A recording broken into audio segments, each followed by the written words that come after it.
Standings are insanely close. Nightly games insanely close.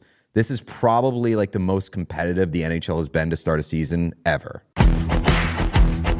There isn't a bad team in the East this season, and there are so few bad teams in the league this season. Everyone is off, especially in the Eastern Conference, to a good start, and it's breaking my brain. Sean, do you want to throw up the standings from last November 3rd to this November 3rd? It's going to blow your mind. I'm using 3rd instead of the 4th because if we did the 4th, it would be the games that were played on the 4th last year when no games have been played yet on November 4th. So from last year to this year, every team in the East this season is 500 or better.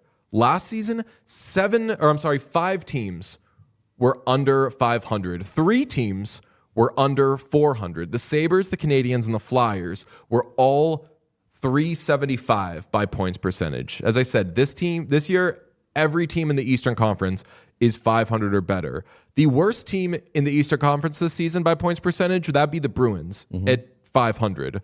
The worst team in the Eastern Conference last year, 3 teams with 375. Worst goal differential this season, -3. That's the Senators, the Bruins, and the Panthers. Worst goal differential last year, or I'll put it this way, 7 teams had goal differentials worse than -3 last year. Sabres and Red Wings, -6. Bruins, -8. Islanders, -9. Penguins, -12. Flyers, -13. And the Canadiens, -17.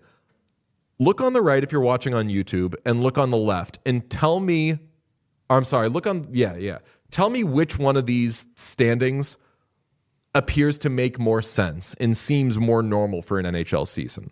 It's last year by a mile. Definitely. There's good teams, there's okay teams, there's bad teams, and there's terrible teams. Right. This year, there's just a bunch of good teams. Well, I don't know if I would classify it as that. I would say there's a bunch of like good to okay teams. Yeah, right. Yeah. So like this is definitely an outlier year in terms of parity. And like Rogue Wave Creative in the chat saying like the NHL has kind of mastered parity at this point. And looking at it right now, I feel like that is definitely true. And it goes even beyond just like standings basis to this day, because on a game-to-game basis, the parity has been there too. Like I was talking to Jazz this morning, Chris Jastrzemski, our stat guy Jazz. There have been more close games through this point in the season than any season in NHL history.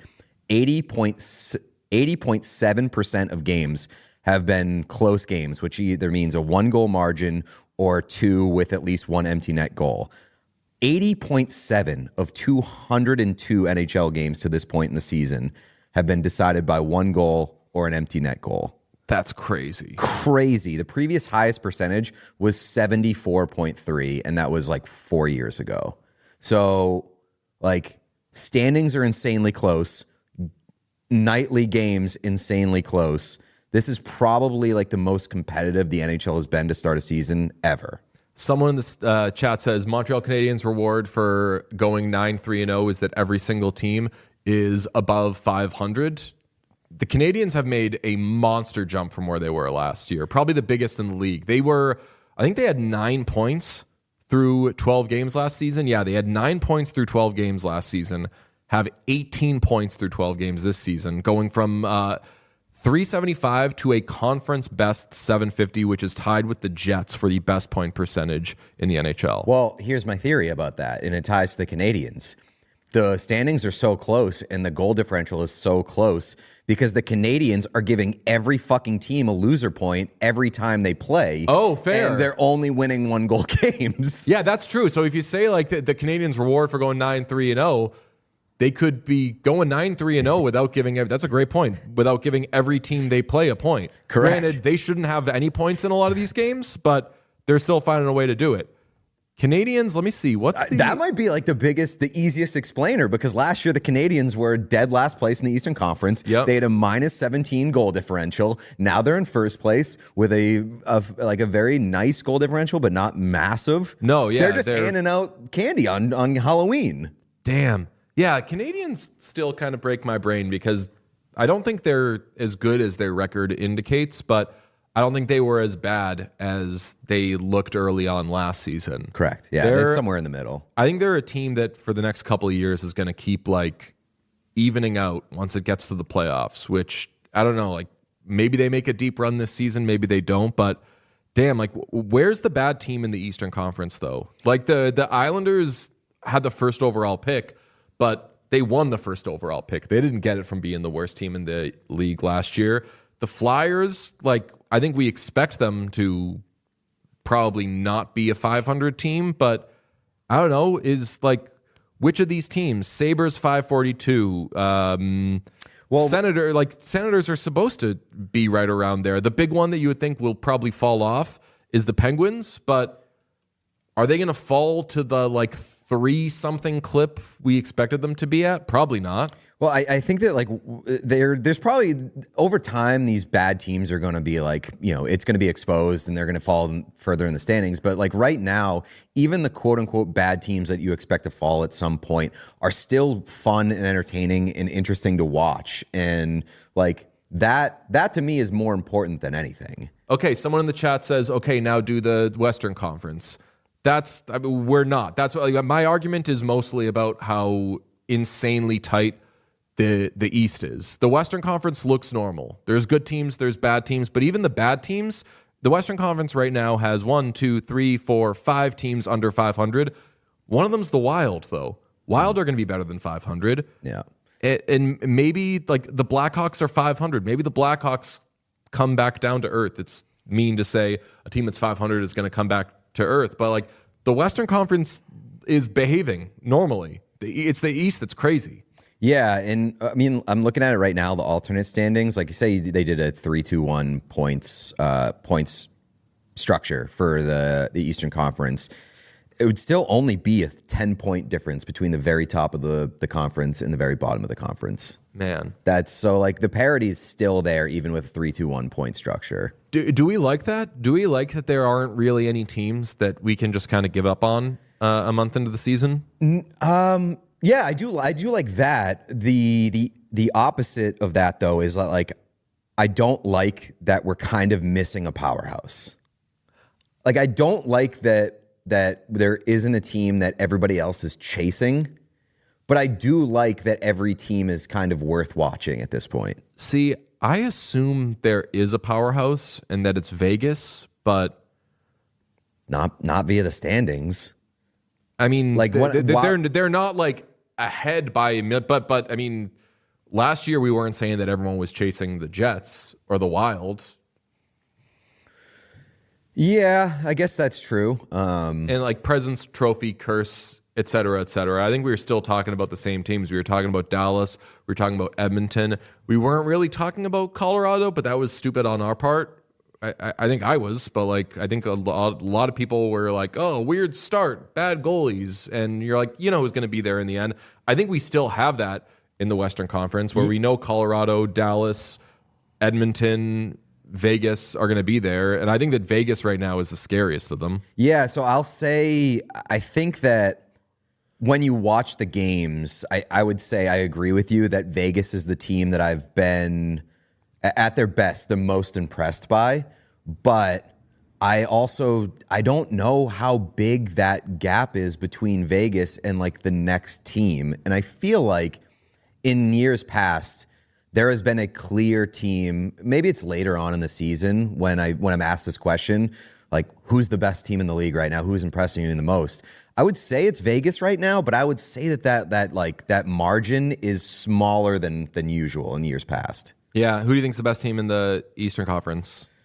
I mean, like at a lot of points, it's been New Jersey. Right, I think it's Carolina. New Jersey or Carolina. Yeah, correct. Yeah. Yeah, this league, man. I'm in favor of not having a lot of teams that we can just completely write off, and I think that obviously things don't look good for the Blues when they're not playing the Oilers. Things don't look good for the Flames, but I don't think the Flames are going to be this horrible.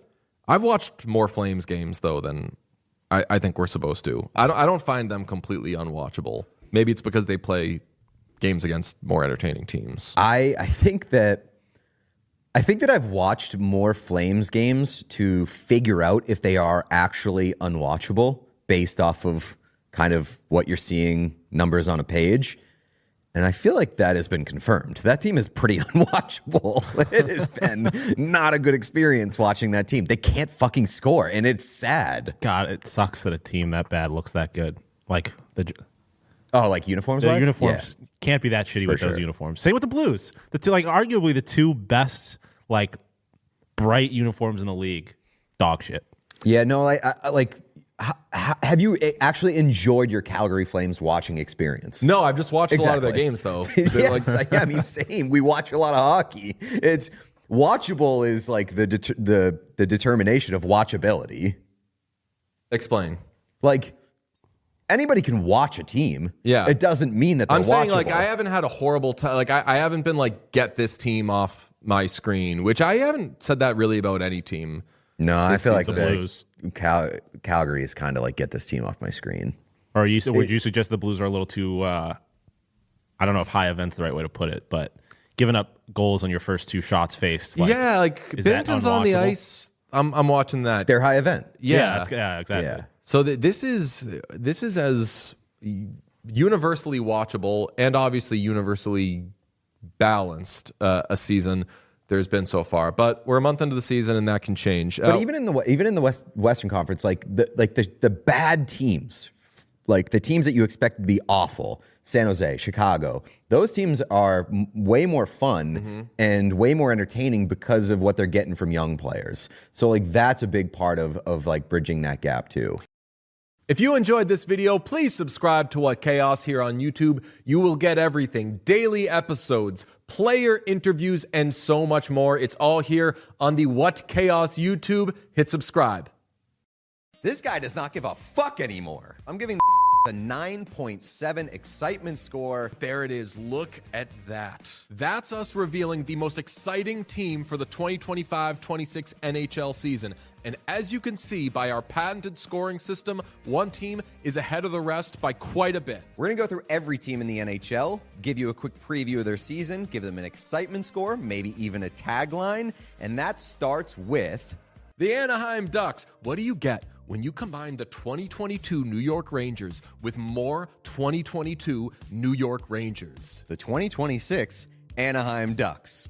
I think Pat Verbeek misunderstood you need to get older as you need to get a team that has already existed. All right, outside of compiling Rangers, the Ducks offseason consisted of trading Trevor Zegras, shipping out John Gibson, and signing Mikael Granlund. They also fired a coach that they hated and hired a coach that you hate. And don't forget, they jammed their first-round pick in a helicopter. So we ask, will this team propel itself higher than sixth in the division? I don't care. All I want to talk about is Leo Carlson's gaming setup. Look how terrible it is. Oh my God. Look at him go. That's his thing. I don't know if they're going to make the playoffs this year, but the Ducks are going to be more adult and they still have a lot of really fun young players. So I'm going to give them an excitement score of 7.1, and their tagline is, everyone talks about how no one talks about Jackson Lacombe. I'm going to give him a 6.5, but I think that the ceiling can be much higher than that if things start to click. Go Ducks! The Boston Bruins had a very busy offseason in an attempt to establish an identity. Is that what it is? Yes, they have an identity, but do they have a second line center?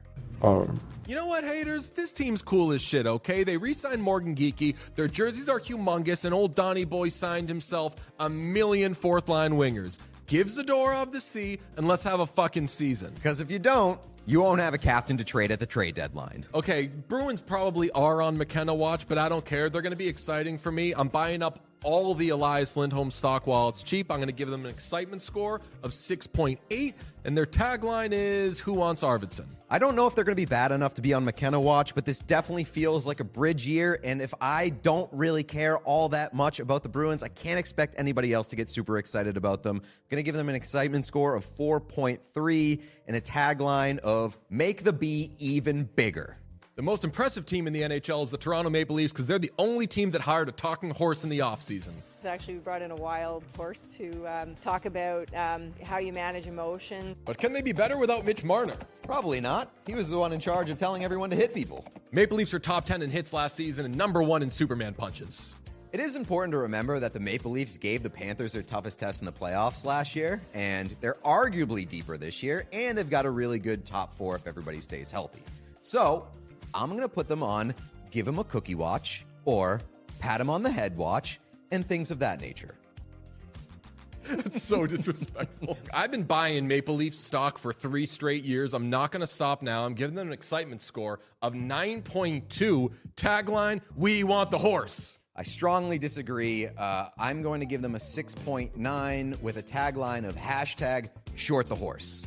This season could have been Kirill Kaprizov's final one in Minnesota, but he ain't going anywhere. No, the Wild signed their superstar to 8 years, $17 million annually, the biggest contract in NHL history. Holy overpay, Batman. That's more than Macklin Celebrini, Lane Hudson, Will Smith, Matthew Schaefer, Michael Misa, Connor Bedard, Adam Fantilli, Leo Carlson, Cutter Gauthier, Ivan Demidov, Dustin Wolf, and Matvei Michkov combined. Yeah, I mean, all of those guys are really on there. good. I know. It's crazy to think that a year ago we found this team so boring that we did an ad read instead of a preview for this team, but now things are popping in Minnesota. Yeah, this is a fun and exciting team. I mean, it feels like their young core is really solidified. They got big jumps from Matt Boldy and Marco Rossi, and on the back end, they add Zeev Buium and David Jiricek to a group that already includes Brock Faber. These guys are pretty stacked. I'm going to give them an excitement score of 7.6. It was going to be an 8.6 with the Kaprizov drama still on the table, but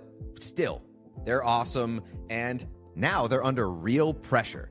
This is shaping up to be their tastiest season yet. This is shaping up to be an unprecedented 6.7 excitement score for me for the Minnesota Wild. Their tagline is Chaos50. Last year felt like an especially bad one for the Buffalo Sabres. Super long losing streak, embarrassing comments out of the front office, miss the playoffs, and ultimately lose their star forward. That's literally every Sabres season. But stakes are higher this year. They missed the playoffs one more time, and they're at risk of ownership not doing anything. Believing in the Sabres feels like brain rot at this point, but they've also never had Michael Kesselring on their roster before, and that's got to count for something. Just what this team has been missing, a promising young defenseman. They've never had one of those before. And yeah, some people are saying Josh Doan is the perfect Sabre because being in a hopeless situation is in his blood, but not us. We're not saying that. Shame on the people who are saying that. Ew. I don't like the stray at the Coyotes there. Who are the Coyotes? Add in the fact that they signed an all-star goalie, and once again, the Sabres are too enticing for me to ignore. I'm going to give them an excitement score of 8.2, and their tagline is, this is the year, or next year is the year. And then, Sean, if you could throw in a sub-tagline that reminds people, this was my tagline for them like the last 4 years. As with every Sabres season, they're going to oscillate between really exciting and really sad. And either way, it's not going to be boring. So I'm going to give them a 7.7 with a tagline of, at what point do we ask if Rob Ray is literally trying to get himself killed on the job? You know, Peter, some say Centre Bell, some say Bell Center. Some say the Canadians were really good last year, and some say they overachieved. They made the playoffs with a minus 20 goal differential, but they had the Rookie of the Year, and they've got the Rookie of the Year this year, maybe. Also, they made one of the biggest additions of the offseason throughout the entire league. So are they better or worse? I have a hard time finding a reason why they should be worse. Yes, they're young, they're inexperienced, but that wasn't much of an impediment last year. And then with Demidov, you got Dobson, and even Zach Bolduc, I think, was a really, really nice offseason addition. This team should be better. I agree, although I don't like this trend of the team trading goaltenders after they say they're never going to play for them again. It pains me to say it as a Bruins fan, but I'm giving the Canadians an 8.4 excitement score because this team was just straight up box office last year. Electric, dramatic, and I just don't see a lot of reason why they can't be that again. They're young, but Marty St. Louis constantly gets the best out of his guys, and I believe in him and I believe in them. I'm putting Pete on, constantly says he doesn't want to root for the Canadians, but really likes the Canadians watch. You're firmly on that, and I think that you should be. They're a fun team. They're going to be either a little better or a little worse, and either way, they're going to be fighting with the usual suspects for a wild card spot in the East. That's a very good position to be in. Or maybe they get a lot better, and they're maybe a top 3 team in the Atlantic. It's going to be worth watching. Demidov alone is going to be so electric, worth watching. 8.1 excitement score for me. Tagline, that's Dobej, baby. and that's a top 5 team. That's baby. a top 5 team. Look at them. Now hit me with some trivia, Pete. Everybody knows that the Buffalo Sabres have the longest playoff drought in the NHL. Wrong. Buffalo Sabres ownership doesn't know that. That's a good point. Do you know who has the second longest playoff drought in the NHL? That's right, folks, the Detroit Red Wings. You have to feel for Stevie Y, who continues to carry the burden of having a last name that rhymes with plan, thus putting expectations on him to be good at his job. Speaking of, how is the Yzerplan going? We're in about year 9, and they're on their 85th goalie. That's right, the John Gibson trade rumors are over. He is a Detroit Red Wing, but now the question has to be asked, is he the guy for the Detroit Red Wings? Because he hasn't been the guy for anybody in about 5 years. He's 32 years old, and I don't know if the Red Wings are just a goalie away. Well, they are on year 13 of the Yzerplan, as we know. They're also on year 100 of this whole Red Wings thing, which means they're wearing these gorgeous Centennial jerseys. They'll also be celebrating the return of the Hockeytown Center Ice logo, which should never have gone anywhere in the first place. That's going to help their excitement score. It's a 6.6 with a tagline of, Arthur, I've got a plan. Okay, I'm going to give them an excitement score of 6.0, and their tagline is hashtag Yzerplan with an 8 in it to celebrate 8 years of the Yzerplan. What to make of the San Jose Sharks, who vibes-wise can't lose, but hockey-wise lose a lot? Well, I think there's something to be said about the league's #1 sleepover team acquiring the world's #1 teddy bear abuser. Welcome to San Jose, Michael Misa, and welcome to San Jose, Jeff Skinner. Bonjour, Jeff. Who joins this very fun team. Congratulations to Mike Greer, who will now trade Jeff Skinner for a draft pick. Like half of this team's roster is filled with players that you thought were out of the league, should be out of the league, or were out of the league. And that would be sad anywhere else, but it's kind of cool in San Jose. Sharks finished dead last the last 2 seasons. Do they crack the top 25 this year? The good news is it doesn't matter whether they do or they don't, because they can just hang a banner either way. They lie on those things now. That's the wrong banner. The excitement score on this one is kind of tough because they got a lot of young players that I want to keep an eye on, but it is very clear that this team is not trying to win hockey games right now. I'm going to go with a 4.4 and a tagline of banner year. 4.4 too low. 7.2 even if they don't win games. Fun young players and Jeff Skinner, sign me up. Tagline is hide to teddy bears. Pete, you think a team deserved more credit than it got last year? Who? The Ottawa Senators, because in hindsight, they put a slight scare into the Toronto Maple Leafs, who were the biggest test for the Florida Panthers, who eventually won the Stanley Cup. So they were the biggest test for the team that gave the eventual champion the biggest test. You're giving them a gold medal via the transitive property twice removed. Exactly, and that's why the Senators' new alternate uniforms have gold in them. Okay, well, now that the Senators got a taste of the playoff drug, we got to find out whether they're really hooked on it. Are they in it for the long haul? We like the roster, like it a lot more now that Jordan Spence is on it. And whether they're good or bad, I'm locked in to see how Larry Brooks uses the written word to try to get Brady Tkachuk traded to the New York Rangers this year. Give me an excitement score. 6.8 for me, and instead of a tagline, I'm issuing more of a plea. Give us more and Lauer. I'm going to go with a 6.7 interest score. Tagline is, G'day, Jordan Spence. He'll know what it means. The Panthers have won back-to-back cups, but the three-peat is going to be a challenge. Why? Their captain's out for the year, their spiritual captain doesn't really play unless there's a trophy involved, and their new spiritual captain has been drunk since the summer. So there's a possibility this could be a fallow year for the back-to-back champs. Sean, what's a fallow year? A fallow year is when no crops are planted so the soil can take the year to recover and replenish all the nutrients that let things grow. Agriculture chat! Look, doubt the Panthers at your own peril. 1, they've still got a stacked roster with tons of gamers. 2, they've got $10 million to go out and get somebody, even though they don't have anything to trade. If anyone will figure it out, it's them. If you are counting them out, you are as dumb as the person who tried to give Brad Marchand water.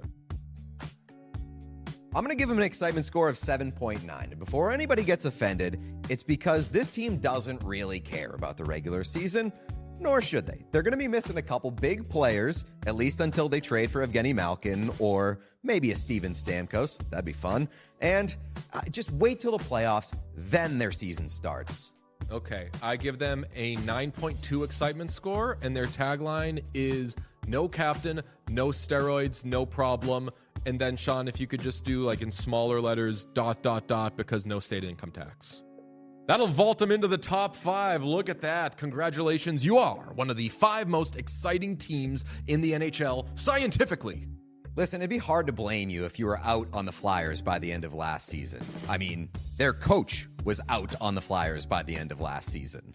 I'm not really interested in learning how to coach this type of season where we're at right now. New in town is Trevor Zegras, which is very exciting, and also possibly the most John Tortorella doesn't coach this team anymore acquisition that you could possibly think of. Pretty sure that Zegras' relationship with Jamie Drysdale would absolutely kill Tortorella on the job. This team was so boring last year that I can't go above 4.5 for them this year, even though I think they are going to be a lot more exciting. Tagline, get well soon, Risto. I'm going to go above 4.5, but I'll go to 5.7 because I'm more fascinated than I am excited. Hey, you want proof of how much can change in a year? Check out the Nashville Predators. They went from winning the 2024 offseason to losing basically everything after that. And then in response, they spent this summer putting Preds in the community. Another well-thought-out offseason plan. So this year we adjust expectations for them, which are probably pretty low, but maybe that puts a chip on their shoulder. Yeah, and when you think about Predators, they're usually at their most dangerous when they're pissed off and in survival mode, or when you rip up their U2 tickets. I'm going to give Nashville an excitement score of 5.1, and it kind of feels generous, honestly. That's high, higher than that. I like Barry Trotz a lot, and I hope that he succeeds as a GM, but this thing has turned on its head very quickly, and their tagline is, we put Preds in the community and you're worried about hockey? All right, I'm going to give them a 4.8 excitement score. I don't want to see Steven Stamkos' time wasted, so I wonder if we also put him on potential shocking trade watch, throw him there, and the tagline is Nick Perbix, sneaky good signing. Colorado Avalanche preview. Well, Brock Nelson looks 60 years old, and Brent Burns is 60 years old, so that's a troubling sign. I think we got to put them on Brittle Bones watch. That's fine, be that as it may. They're a top 3 team in the Western Conference. I think that somehow we are underestimating the Colorado Avalanche. And I think people are underestimating how difficult it is to sign Martin Necas to a contract. Does that guy want to play there? I don't know. Does he want to play anywhere? I still don't know. All I know is whenever they struggle, I'm just going to say wait till Landeskog's back out of habit. Reflex. Exactly. Okay. As long as they have Cale Makar and Nathan McKinnon, this team is in the mid-8s for excitement score. Does it hurt them that they don't have Alex Georgiev as far as must-see TV goes? Yes, but we all know they're better, so I'm giving them an 8.5 excitement score, and their tagline is Cup or Kidnap Callum Ritchie back. I'm going to give him an 8.0, which honestly feels like the low end of a team with Cale Makar and Nathan McKinnon in their prime, but they're still going to be fun. I just am less excited about the ancillary pieces around them, but I will say, got an electric goal horn. It's hard to top what the Columbus Blue Jackets did last season from a human strength standpoint. Yeah, I think they won the general public's hearts, and against all odds, they almost made the playoffs. But does that mean that they now have real expectations? I think that they should. This roster is super deep down the middle, still has one of the best defensemen in the world, and they kept Ivan Provorov. Nice. Nothing too expensive, right? Do you want the player or not? The arrow on this team is pointed way the hell up. Kirill Marchenko and Adam Fantilli both scored 31 goals last year. Kent Johnson was on pace for right around there. They traded for Charlie Coyle. He's going to hold down the third-line center job while Caden Lindstrom spends the year in college. Plus, Sean Monahan looks like a number 1 center, and their new goalie looks like a giraffe. We're friends, but I feel if it's like giraffe or giraffe. I'm going to give them an excitement score of 6.5 with a tagline of... God, no one can beat Gene. I'm going to go with the sentimental card, make my tagline. Congratulations on getting married, Zach Werenski. Their excitement score is 7.2. After losing in the first round to the Oilers for the 4th straight year, the Kings are getting pretty desperate to change their results. Well, they're not that desperate. They didn't fire the coach, and he was probably the biggest reason why they lost last year. Maybe they're just thrilled by a challenge. LA saw the Bruins oops all fourth liners model and raised them oops all Oilers. Corey Perry, Cody Ceci, Warren Fogle, Brian Dumoulin. Brian Dumoulin never played for the Oilers. Played for every other team the last few years.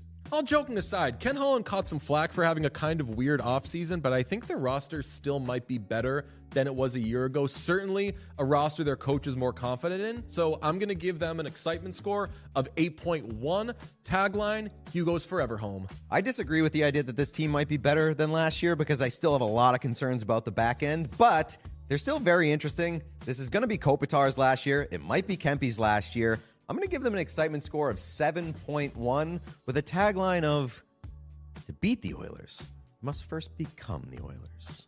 Let's preview the Pittsburgh Penguins, who hired a head coach who kind of looks like a high school history teacher.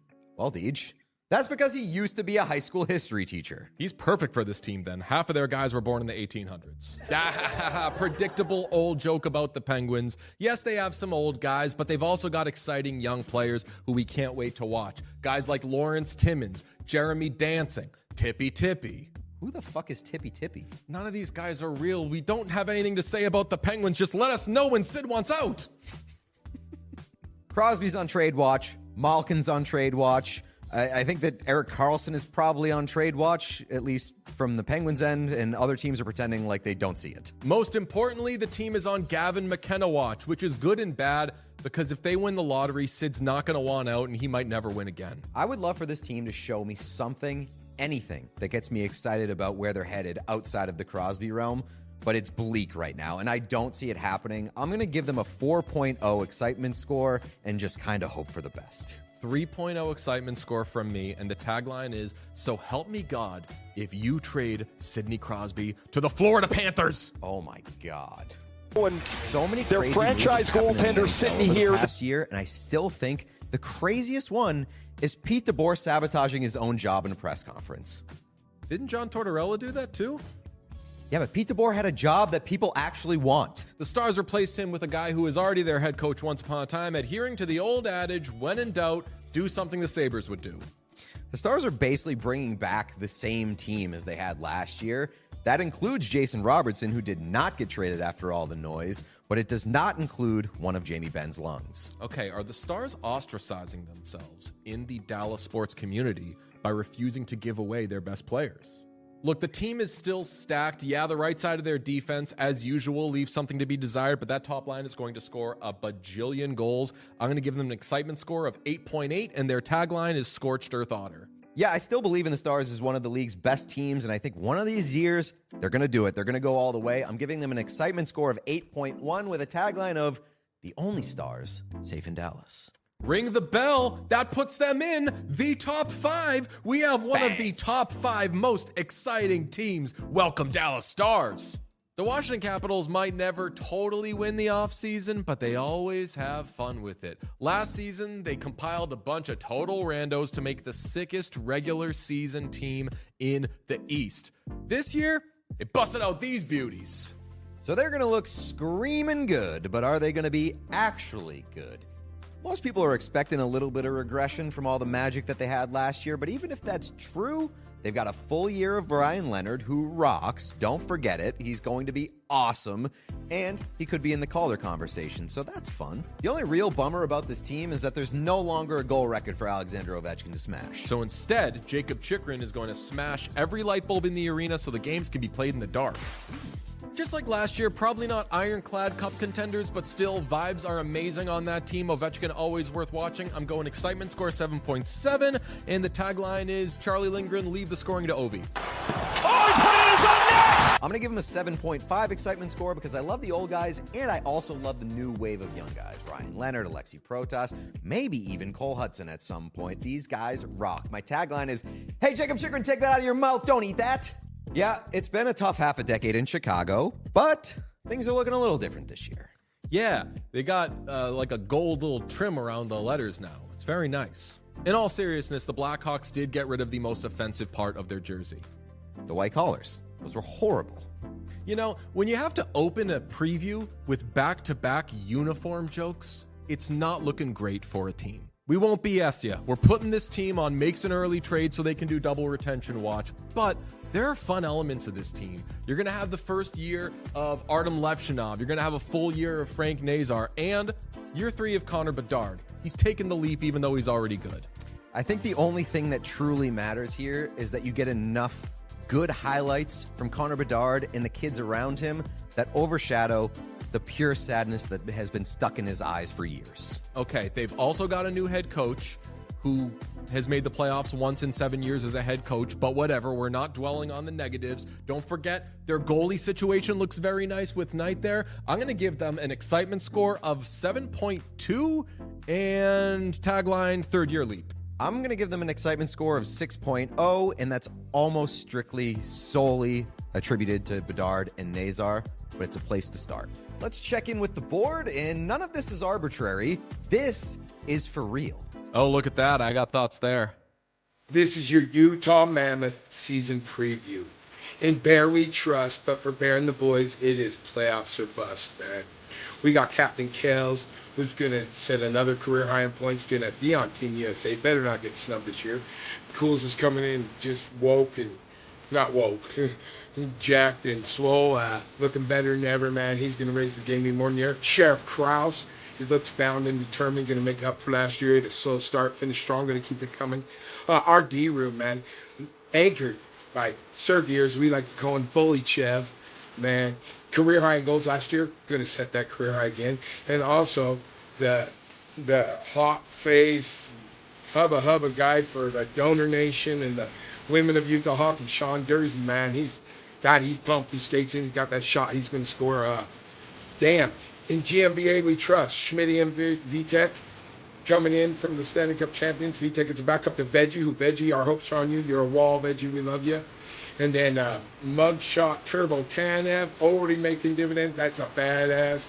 And then the trade for JJ Peterka. Y'all better be afraid of the JJ Peterka, the 77-11 line. That's going to be a top tandem for sure by the middle of the year this year.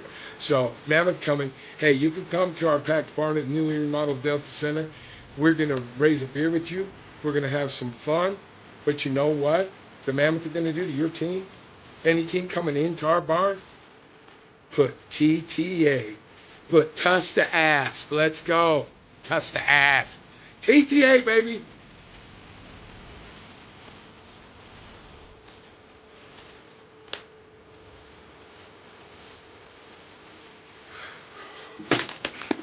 Tuss up, baby. Forward for life. Let's go, Mammoth.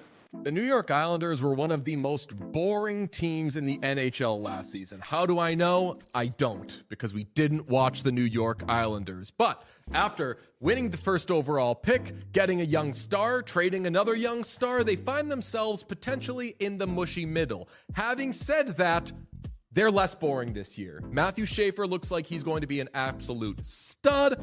Plus, you know we're going to hear from Callum Ritchie at some point. Yeah, they're going to have a little bit of an identity this year, at least moving towards one. Plus, now they can have beards. That's kind of fun. I just remembered, we did watch them. They played against Ovechkin when he scored the goal. Oh, that's right. The goal. That's the only time anybody could be convinced to watch the Islanders. And another exciting thing, Patrick Waugh still coaches the team. That guy yells. He's excited, and I'm excited about the Islanders' future, not this year's team. So I'm going to go a little low on this one. I'm going to give them a 3.5 excitement score, but I am excited about where they're headed. The tagline is now featuring hope and hair. 3.0 from me. Tagline is please trade Ilya Sorokin to the Oilers. St. Louis Blues weren't the greatest team last year, but damn, they come in. They're going to kill you.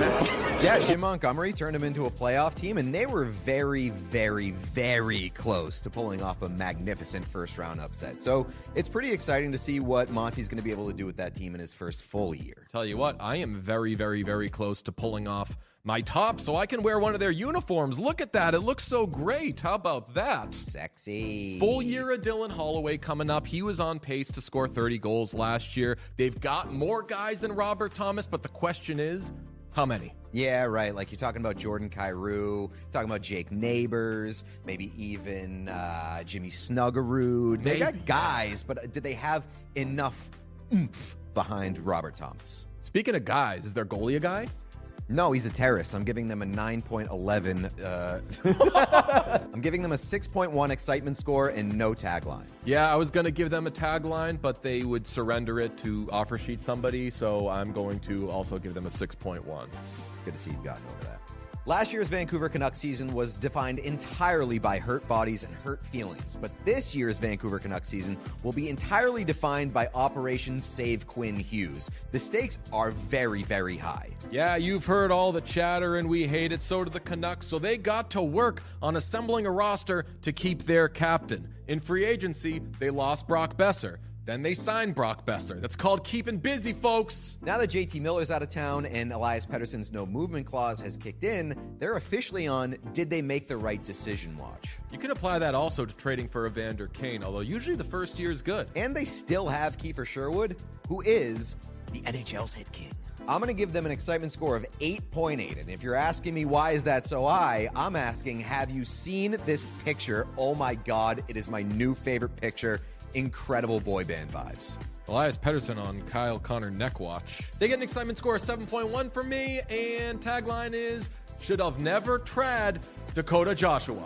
Pete, tell me about the Carolina Hurricanes. They're coming off a breakthrough season. They didn't get swept in the Eastern Conference Final. How many games did they win? Okay, the bad news is the Hurricanes are still getting run over in the Eastern Conference Final. The good news is they're doing something about it. They signed Nikolai Ehlers, they traded for K'Andre Miller, they extended Logan Stankoven, and they weren't satisfied with that because they're going to be hot on Kirill Kaprizov. Wrong! Obviously, this team was not satisfied. It's the same team that changes their goddamn outfits every year. And they look great. Either way, Taylor Hall is firmly on Stanley Cup final watch. I'm going to give them an excitement score of 8, which for the Hurricanes feels like a 56. Their tagline is look bad, play good. I'm going to give them an excitement score of 8.0, and Jordan Stahl's tagline is, I went to jail. Pete, what did the Vegas Golden Knights do? They spend money, so when they didn't make a big splash at last year's trade deadline, you knew it was coming this summer. Congrats on the money, Mitch Marner! Look at all that money! That's still so weird to see him in that jersey, and even weirder to see him in the number 93 again. Now they got Marner on a top line that's insane, a top 9 that's really good. Remember, this is a team that finished top 5 in goals last season. Not all good, though. Alex Petrangelo's hip is probably going to keep him out for the season, which is a big blow for that defense, but it also means they get to spend even more money. Do you know what $8.8 million can get you? I'm not positive, but I know the Golden Knights are going to find out, and everyone else is going to be mad about it. Give me an excitement score for this team of 8.6. Gonna give them a tagline of Fergus has generational wealth. I'm going to give him an excitement score of 9.0 because this team rocks. And also, don't forget, Jack Eichel's in a contract year. I'm not saying, I'm just saying. And that puts them in the top 5, number 2, in fact. Congrats to the Vegas Golden Knights. We know you're loving this video, so why don't you go ahead and hit the like button and smash subscribe. Thank you. The Winnipeg Jets didn't fully chunk it in the playoffs last year after winning the President's Trophy, but they also didn't not chunk it. The jury is still out when it comes to the postseason with this team. Are you talking about Connor Hellebuck individually, or are you talking about the Jets as a whole? We all know it's the same thing. Hellebuck is the Jets is the Hellebuck. But we can table this conversation until the playoffs. For now, there are a couple fun storylines with this team. Jonathan Toews is back in the NHL after dedicating years to becoming the NHL's crunchiest player. So now we're putting him on hockey's Aaron Rodgers watch. Kyle Connor also in a contract year, which could be trouble because that guy looks like a bird, and you know what birds do? They fly away. I'm going to give him an excitement score of 7.2 because I do like this team. I think that they're a little bit more than Connor Hellebuck. A little bit more. I like Cole Perfetti. But I think that now that there's pressure on, they're probably going to be a little disappointing. Hashtag, our goalie is dorkier than yours. I'll give them a 6.4. Tagline is reseed the playoffs to not include any other teams. Strangely enough, the Tampa Bay Lightning are now firmly the little brother in Florida. Yeah, I mean, it's easy to forget that a lot of people picked them to beat the Florida Panthers in the first round last year. Instead, 3 straight years in which they've gone out in the first round. So John Cooper, probably not on the hot seat, but possibly on hot seat watch. And that's in addition to him already being on might have a cat named Garfield watch. This team still has one of the very, very best lines in hockey, and they have an elite goaltender, so they're going to be good, but part of me wonders whether they're going to be stuck as just a good regular season team and not a real serious contender in the playoffs. So I'm going to give them a 6.9 excitement score with the tagline of hashtag bolt on. Okay, as someone very familiar with bolting, I will say that I am concerned for the health of anyone who plays up front for this team. I agree with you that Obviously, top heavy, not the deepest team in the world, but if guys in their bottom 6 click, I would also put them on surprise President's Trophy contender watch. I'm going to give them an excitement score of 7.7. Tagline, and it feeds into my whole like bottom 6 gotta click thing, is please play Connor Geeky. Pete, tell the folks at home why the Calgary Flames were good last season. Dustin Wolf. Tell them why else.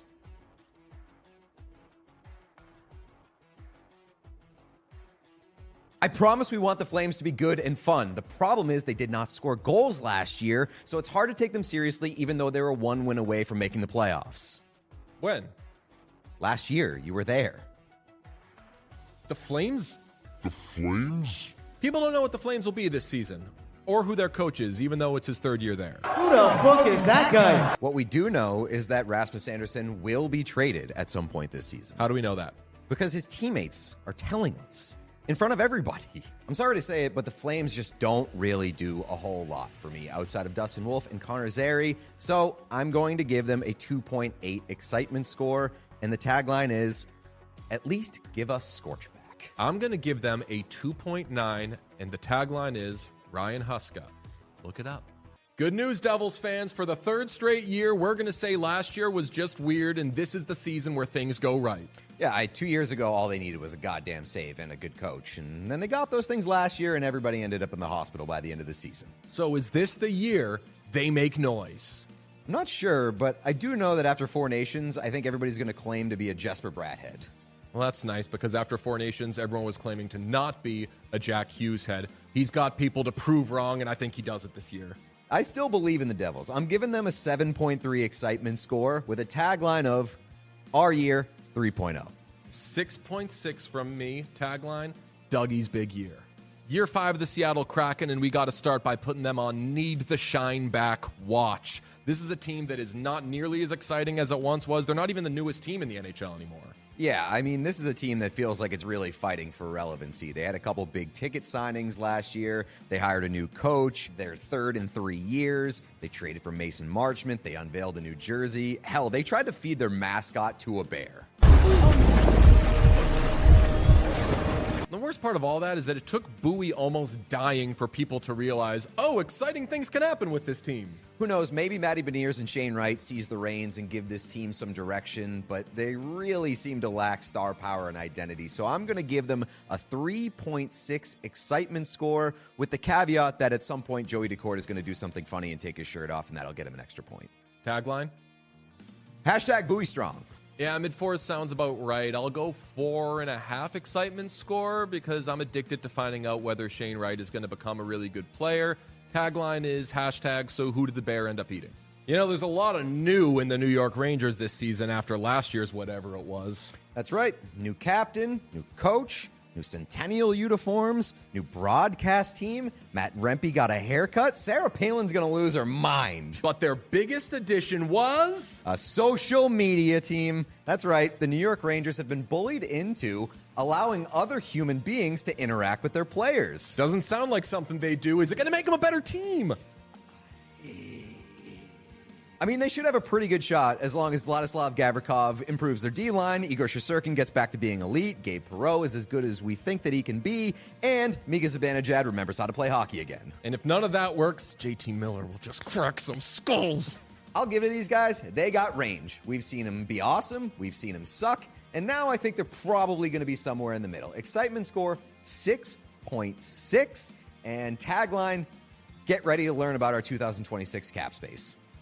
Tagline is please don't look at our bottom 6. And excitement score is 6.4. Go Rangers! There's a big cloud hanging over the Edmonton Oilers right now. I'm talking about a smoke cloud. Leon Draisaitl caught this summer on Leon Draisaitl's Instagram smoking cigarettes, which no NHL player had ever done before. Facts. Plus, he's hawking the controversial drug Tylenol. Don't take Tylenol. Don't take it. This guy does not give a fuck anymore. Connor McDavid apparently needs to know that this team has a future, which suddenly makes Ike Howard and Matt Savoy the 2 most important players in Edmonton Oilers history. Every year is cup or bust for the Oilers, but you gotta think with the Panthers banged up, the pressure is as high as it'll ever be. I'm gonna give an excitement score of 9.2, plus 1 tick each for Jack, Louie, and Bob. 2 more ticks for Gene, and then 2 more for Phoebe Stetcher. That brings them to a 9.9, and their tagline is "Smoke 'em if you got 'em." I'm giving the Oilers a 9.7 excitement score with a tagline of "Every circus needs a ring." And there it is, folks. That gives them the highest excitement score in the NHL. You probably could have guessed it, but there it is. Look at that. There's our full list, and I know what you're thinking. What do I comment if I agree with every single thing you guys said? You'll think of something. Check out our show every day, Monday through Thursday, here on YouTube or wherever you get your podcasts. And if you like this video, poke around the channel a little bit. We got show clips, we have player interviews. You're bound to find something you like. Thanks for hanging with us. And then when he comes back out, one of the first things we show is like the 2 goals and then him getting pulled. Now, I'm well aware he's a foot away. And I don't, if this makes sense, I don't think about it. It's the amazing Ray Ferraro. Hello, Ray. How you guys doing? I'm listening to this stuff here, and I'm like, man, like the picking the points thing, what if like they get 5 and Nuge happens to just be on the outside that day? That's the toughest part of this. Like if they get 3 goals, he should be in on it. Yet it doesn't always work. I love that stuff, man. I love looking at that stuff. I mean, we all know it's going to be, like, based on last year, it's going to be Kasperi Kapanen. So, like, let's throw out any of the McDavid talk and just get in on Kapanen, Boquist if he's there. It's going to be somebody crazy. I mean, look at Evan Rodriguez last Stanley Cup final in all series. Right. It's like somebody always shows up and does something positively insane. You guys are talking a little bit about what could be an edge here or there or whatever, and you're right. Like every year, there's somebody that you don't really think about. They're like under the radar. You're talking about Bouchard. What if it's Seth Jones for Florida, right? Like nobody talks about him, but man, he's been a big difference maker. What if he gets a power play shot and it makes its way through? Like there's so many things that are going to transpire in the next, 2.5 weeks that some of them will be all over. Others you just don't see coming. Yeah, I mean, he mentioned Klingberg, and we were talking with your pal John Buchgras last week about, like, Klingberg was nobody saw that coming, and another guy on the other side is Nico Mikkola, who, like, been a very serviceable player for a while in this league, but, like, he has exploded in these playoffs and been an awesome addition for the Panthers. It's funny, right? Like, so Mikkola's in St. Louis, and then he gets traded to the Rangers, and for whatever reason, there's not, it doesn't work there for him to the extent that either team feels like they got to hang on to him. So he ends up in Florida. Same thing with Gustav Forsling, right? Like Forsling was a Canucks pick. He was traded to Chicago, was traded to Carolina. Carolina had put him on waivers, and Florida ends up, there's a third of their defense that they got out of like castaway players. And so some of that is luck, you get them at the right time. Others is like they're pro scouting. They've made 6 or 7 bets on players and they work. Like I think that's part of an organization that gets overlooked. Like, I don't know who this Nico Mikkola is, but compared to the one that used to play, but holy man, he's been awesome. Like he's enormous human. He's now confident to carry the puck around and has had a great series against Carolina. Klingberg couldn't move for 3 years. And when the Oilers signed him, I'm like, how could he even be close to what he was if he's physically not able to skate? Because he's not the biggest guy. He's not a real physical guy. But, man, that pair, him and Wollman, have been awesome for Edmonton. For both teams, it's kind of like found money, right? I mean, that's what I wanted to discuss with you, because you can obviously analyze the game a lot better than we can. But I look at this series coming down to Edmonton's breakout, which has been incredible. Like they just loaded up on so many defensemen who are more about getting the puck out of the zone, versus this Florida forecheck that just gives everybody nightmares. Like, what do you think? Do you agree that that's kind of what it might come down to? And what do you think breaks there? Okay, so I do agree for different reasons, really. Like the breakout, sure, you can neutralize Florida's forecheck if your D can get back, get it, and get it out of the zone fast. But if you get it and get it out of the zone with a high flip out to center or a shot off the glass, like it's then the forwards, the strength of their team, they're like the punt coverage team, right? They just fling it out to center, you skate out there, and Florida chips it back in, and they start the forecheck again. You need to get it out with the puck on the stick. And that's where like Klingberg and Wallman, they can move the puck. Getting Ekholm back is huge for them. The Bouchard that played for 5 months in the regular season is not the same guy now. Nurse, the less he does, the better he is. Like they've put together Kulak, totally underrated player. Like that's a good D.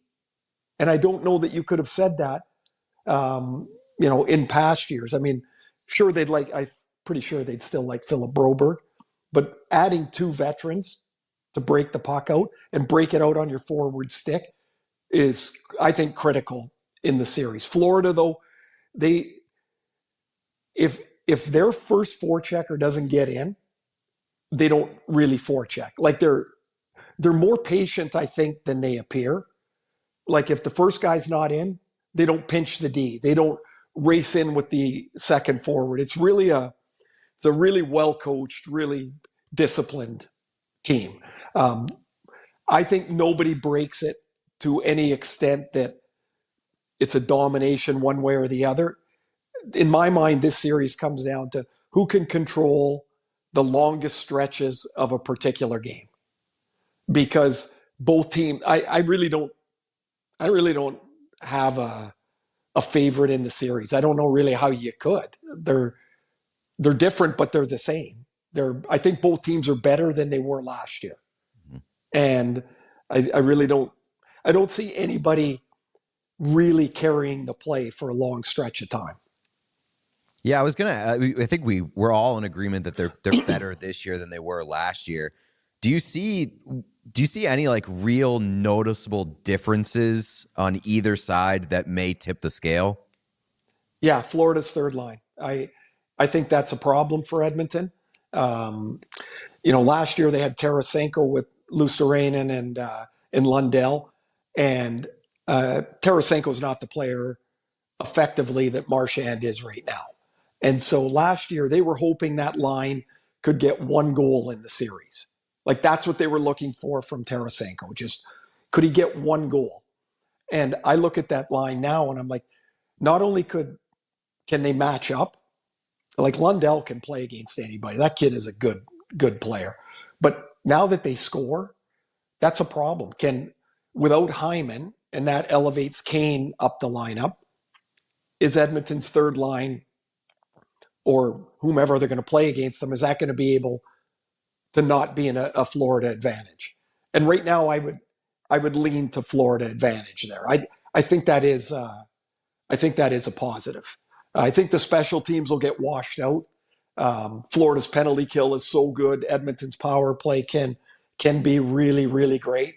But I think they kind of wash each other out because, well, I just think Florida's PK will be able to handle the Edmonton power play. I think Edmonton's PK will handle Florida's power play to a wash. Then it comes down to a 5-on-5 game. And if I'm going to give a little edge, I think it's Florida there. Just, again, not by much. I wish I had more confidence, guys, in this. Like, to say, yeah, damn, I think this is it. But yeah, I just don't. But I mean, the lack of confidence speaks to how good of a series this might be. Well, I feel like everybody, we've had these grand things to say about these teams, and we've been able to observe them steamroll in their respective conferences. But I think that as this matchup has been kind of looming and coming, I'll just speak personally. I've been like, fuck, I don't know what I'm going to say once they actually meet each other, because I don't know. They both are so dominant against everybody else that we're not used to seeing the Oilers not dominate a team. And at least from games, let's say 3 and on in the second round, we're not used to seeing the Panthers do anything but dominate a team. So this idea that it's going to be a massive struggle, I don't know. Like, I'm not even confident in saying that, because maybe one team just rolls over the other one. Yeah, maybe. But I mean, something's got to give at some point. But don't you like, so if we go back to last year, right? If you remember the game winning goal, like the series winning goal, Kulak, yeah. That puck is on the goal line in the Florida net, and Kulikov swats it off the goal line. On the same play, Reinhart scores. And so, like, that series turned on one moment. Mm-hmm. And I kind of feel like there's, like, why would it be any different this year? Like, what? And that's where I get stuck on this series. It's like, I don't see anybody controlling the series. I don't see it. Like when I just did that Dallas series, right? And in games 2, 3, and 4, Dallas scored 2 goals. Like Edmonton just strangled the series. And I just don't see that happening right now. You, at the end of that series, gave us one of our favorite moments of the postseason. I don't know how it felt for you, but you sitting beside poor Jake Ottinger, and we have all of our thoughts on what went down there. But what's it like for you in that moment? Are you, like, it didn't seem like you had started to whisper or anything. Like, do you change what you do? How do you handle that moment? You know what? One of the best pieces of broadcast, well, really one of the only ones I got when I started doing games, 20 plus years ago, was never forget how hard the game is. And I'm like, I said, oh yeah, thanks. And then I started to think about it and I'm like, damn, the game is hard. Like you can do everything right and it turn out wrong. So when I do a game, I think my only way to do it is to be as honest as I can, like with what I'm seeing. And I judge the act, not the actor, right? So I talk about the play, not so much the player. So when Ottinger got pulled, he went back to the locker room.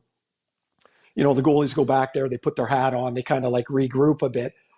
And then when he comes back out, one of the first things we show is like the 2 goals and then him getting pulled. Now, I'm well aware he's a foot away.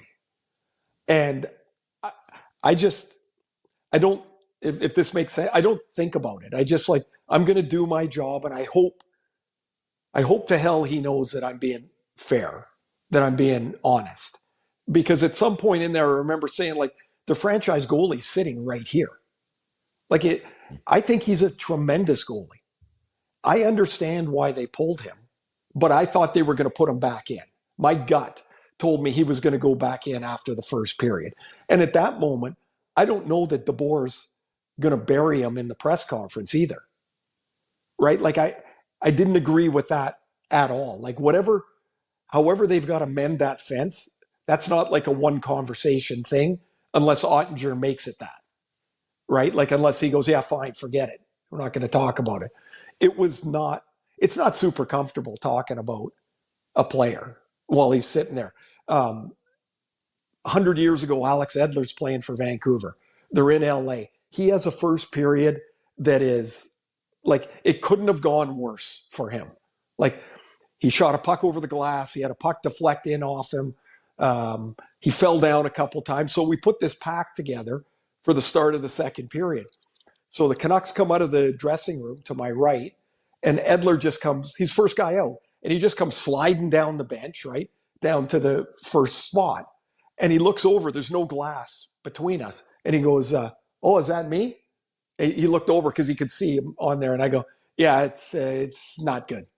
And he just kind of shrugged his shoulders. And then honestly, I botched that pack. I was rattled that he knew it was about him because he was kind of leaning in, watching all the crap of the first period, right? And it's the best place to do a game, I think, by far. I just love it. But there are times, and when Jake was sitting there, it's uncomfortable for sure, man. I'm talking about him, and he's sitting right there. So I did want to clarify. So you've got the monitor right in front of you. So when you say that they are showing the last 2 goals, Jake's sitting there next to you, and he can see clear as day, well, this is about me. Oh, absolutely. Like when the goalie sits there, right to the left is the bench. Now they're sitting on a stool, right? And I mean, he's 6'5" or whatever he is. So he's a big dude anyway, but they can't see down in the corner. Like I can lean out a little bit and see. They can't do that. So some of the games, he's just watching it on the monitor in front of me. And so when we go to the highlight, I mean, there's a whistle. There's nothing to watch. So he's just watching to see what the highlights are. And oh yeah, guess what? It's you again. And I wanted to tell him, I'm not picking this, right? I'm not saying, hey, let's show Jake give up 2 goals again. Like it's not necessarily my choice, right? We're trying to tell the story to people that are coming to the game late. Like some people might tune in and they're like, what the hell's Casey DeSmith doing in there? And you gotta tell the story, right? Yeah. I mean, we did want to ask you too about one of our favorite things was at the beginning of this season. Yeah, beginning of this season when ESPN opened up the season, you worked what 2 games? Yeah, 3 games, same day. You got private jet. What was the jet like? I think that should be the way I should travel all the time. I'm not really selling that to them. They don't really seem to think that's the way it should go. But I did that first game and in Seattle, and I walk off the bench, and there's a guy there to get me to the car. We get in the car, we go to Boeing Field, not to the big airport. We go to the private airport. I've never flown private before, but like you drive up there, like right to the plane. I had to show my driver's license to get on. Like that was the ID, right? And so they checked me off the manuscript. I get in, there's food, had a little bit to eat, kind of looked at my notes, fell asleep, woke up, we were in Salt Lake. And then like in Salt Lake, I've never been there. And like I can see the rink from the airport, but you got to kind of drive all the way around. And if there was more traffic, I would have been late. And I walked in and man, I got to the bench. I think it was 6.5 minutes on the clock. And then I just started and did it again. It was so fun. And I get there and they finish the anthem and Alex Kerfoot's skating to the bench right after the anthem. And he goes, weren't you just in Seattle? Like he was just like, what the hell are you doing here? And I was like, yeah, I said, I couldn't miss watching you play again. So I just flew here and the game started. It was awesome. It was great. Was it worth the stress? There's no stress for me. I'm just sitting there. Right? Like I'm not flying the plane. And so I've done the World Championships. I did it for like 10 years, I think. And Gord Miller and I did 2 games a day for the first 10 days. So like 2 games in a day is, I mean, you do your prep in advance. I knew who the games are. It's not like they drop the games on you, right? So you're prepped kind of, and the other thing is first game of the year, like nothing has happened. You don't have to refer to 2 weeks ago. They're like 2 weeks ago, they were in training camp. I did 1 year. I did 3 games in the day at the World Championships. Gord got the middle game off because play-by-play talks more, right? So they had someone else come in and do it. And so by the end of the 3rd game, though, guys, like number 12 on this team, Hungary or whatever, man, I might have had him mixed up with the Slovakia guy from 2 games ago, right? Like you're just brain mush. And so there's like 5 minutes left.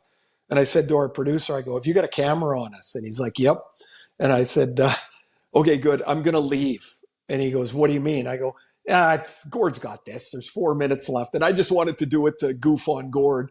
So I just started packing my bag up and Gord's doing the game and he's looking over and I throw my coat on and I just left.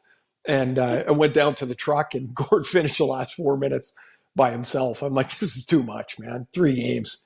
Crazy. Now, I know that I covered your son Landon when he played in Boston, and he was the best. Used to love picking his brain about line matchup stuff. Cool, dorky stuff. But you are a Boston legend because 2 incredible things have happened with you in Boston. One, you said the word glaze during 4 Nations. I've got teenage kids. Teenage kids. That was the best moment of 4 Nations. We were at the game too, and we're checking Twitter between the periods, and we're like the word glaze is everywhere. Like, did somebody say glaze during the broadcast? And it was Ray Ferraro. Yeah. That's the best. They're horrified that I'm going to use some of the other stuff that they say, that like the teenagers say, but they give me a few things, and I don't even know, like, that's obviously not a term that I'm using all the time. And I'm like, when I said it, honestly, guys, like sometimes I'll say something and go, huh, that was pretty good. Like it just comes in to the tumblers, and sometimes I say something and go, oh, that was pretty shitty. You know, like that didn't come out anyway. And so when I said it, I didn't even really think about it. And then I look at my Twitter at the end of the night, and I was like, oh, that was interesting. But I got it right? Like they were Oh, impressed. no, you used it right. Yeah, they were impressed. So I was like, well, keep feeding me. So one of them's 18. He's actually a high school senior, and he's going to Penn State to play soccer in the fall. So we're pretty pumped for him. And the other one's a 15-year-old, and he's going into grade 10. So they keep me kind of on it a little bit. Do you know what skibbity toilet means? I do not. Should I? Me neither. My nephew is 6. He says it all the time. Skibbity toilet. Skibbity toilet. Well, I'm put it this way. Since I don't know, I'm not going to use it in the game and find out that way. Because of course, people like to help out, right? They love to help out. The other Boston thing, and this one's tougher because we actually don't know if it's like confirmed but at the end of one of Todd Angeli's anthems, he's on the ice and he's doing his whole thing and he's doing his twists and his points, and a hot mic with a certain distinct voice said, "Get off the ice." Was that you? I cannot confirm nor deny, but I will say this. There is not an anthem singer alive that I don't want to go faster. Would you prefer no anthems at all? Yes, I don't. It's like, no, it's not. I guess there's energy to it. I mean, I guess they are. And there's lots of them. And Todd's one of them. Like, they're good. Like, they're good at what they do. But if we went out there and they skated around and blew the whistle and we started, I'm a fan. I didn't like it when I played. I was like, can we get going? I can't imagine the people watching the game are like, oh, we can't play this game without the anthem. Nope, but yeah. It's part of it, right? I guess it's part of the show. But what I was doing was I was saying it to my producer, and somehow I don't know how, guys, I'm the least technical savvy person you could meet. And I don't know where the audio goes or whatever, but that is not specific to anyone. That is for all anthem singers. Please go faster. And if we don't have them, I'll be just fine too. It is funniest though that it happened with him because he like really does like to ham it up. So it was just so perfect that like all the showmanship and the pageantry. Well, you remember like, Rennie? All right, let's move it along. You remember Rennie Rancourt, the guy before him? Oh my God, we'd be like, how many fist pumps is he going to have here? Because we can't start till they get the carpet off. Yeah, right. Did you ever have the pleasure of catching one of his holiday specials? Yes, Christmas time. Yes, on the bench. That was a real scene. From the dressing room, you could hear it. Right, he'd sing Christmas carols out on the bench. Oh yeah, and he's like hopping around and leaping. Oh, I never saw I never saw in action. I never did see that. I just heard it. Getting about 40% of the words right is truly a Christmas miracle. Okay, hang on. If you were singing Christmas carols, how much would you get right? I don't think I'm over. I'd be maybe 56%.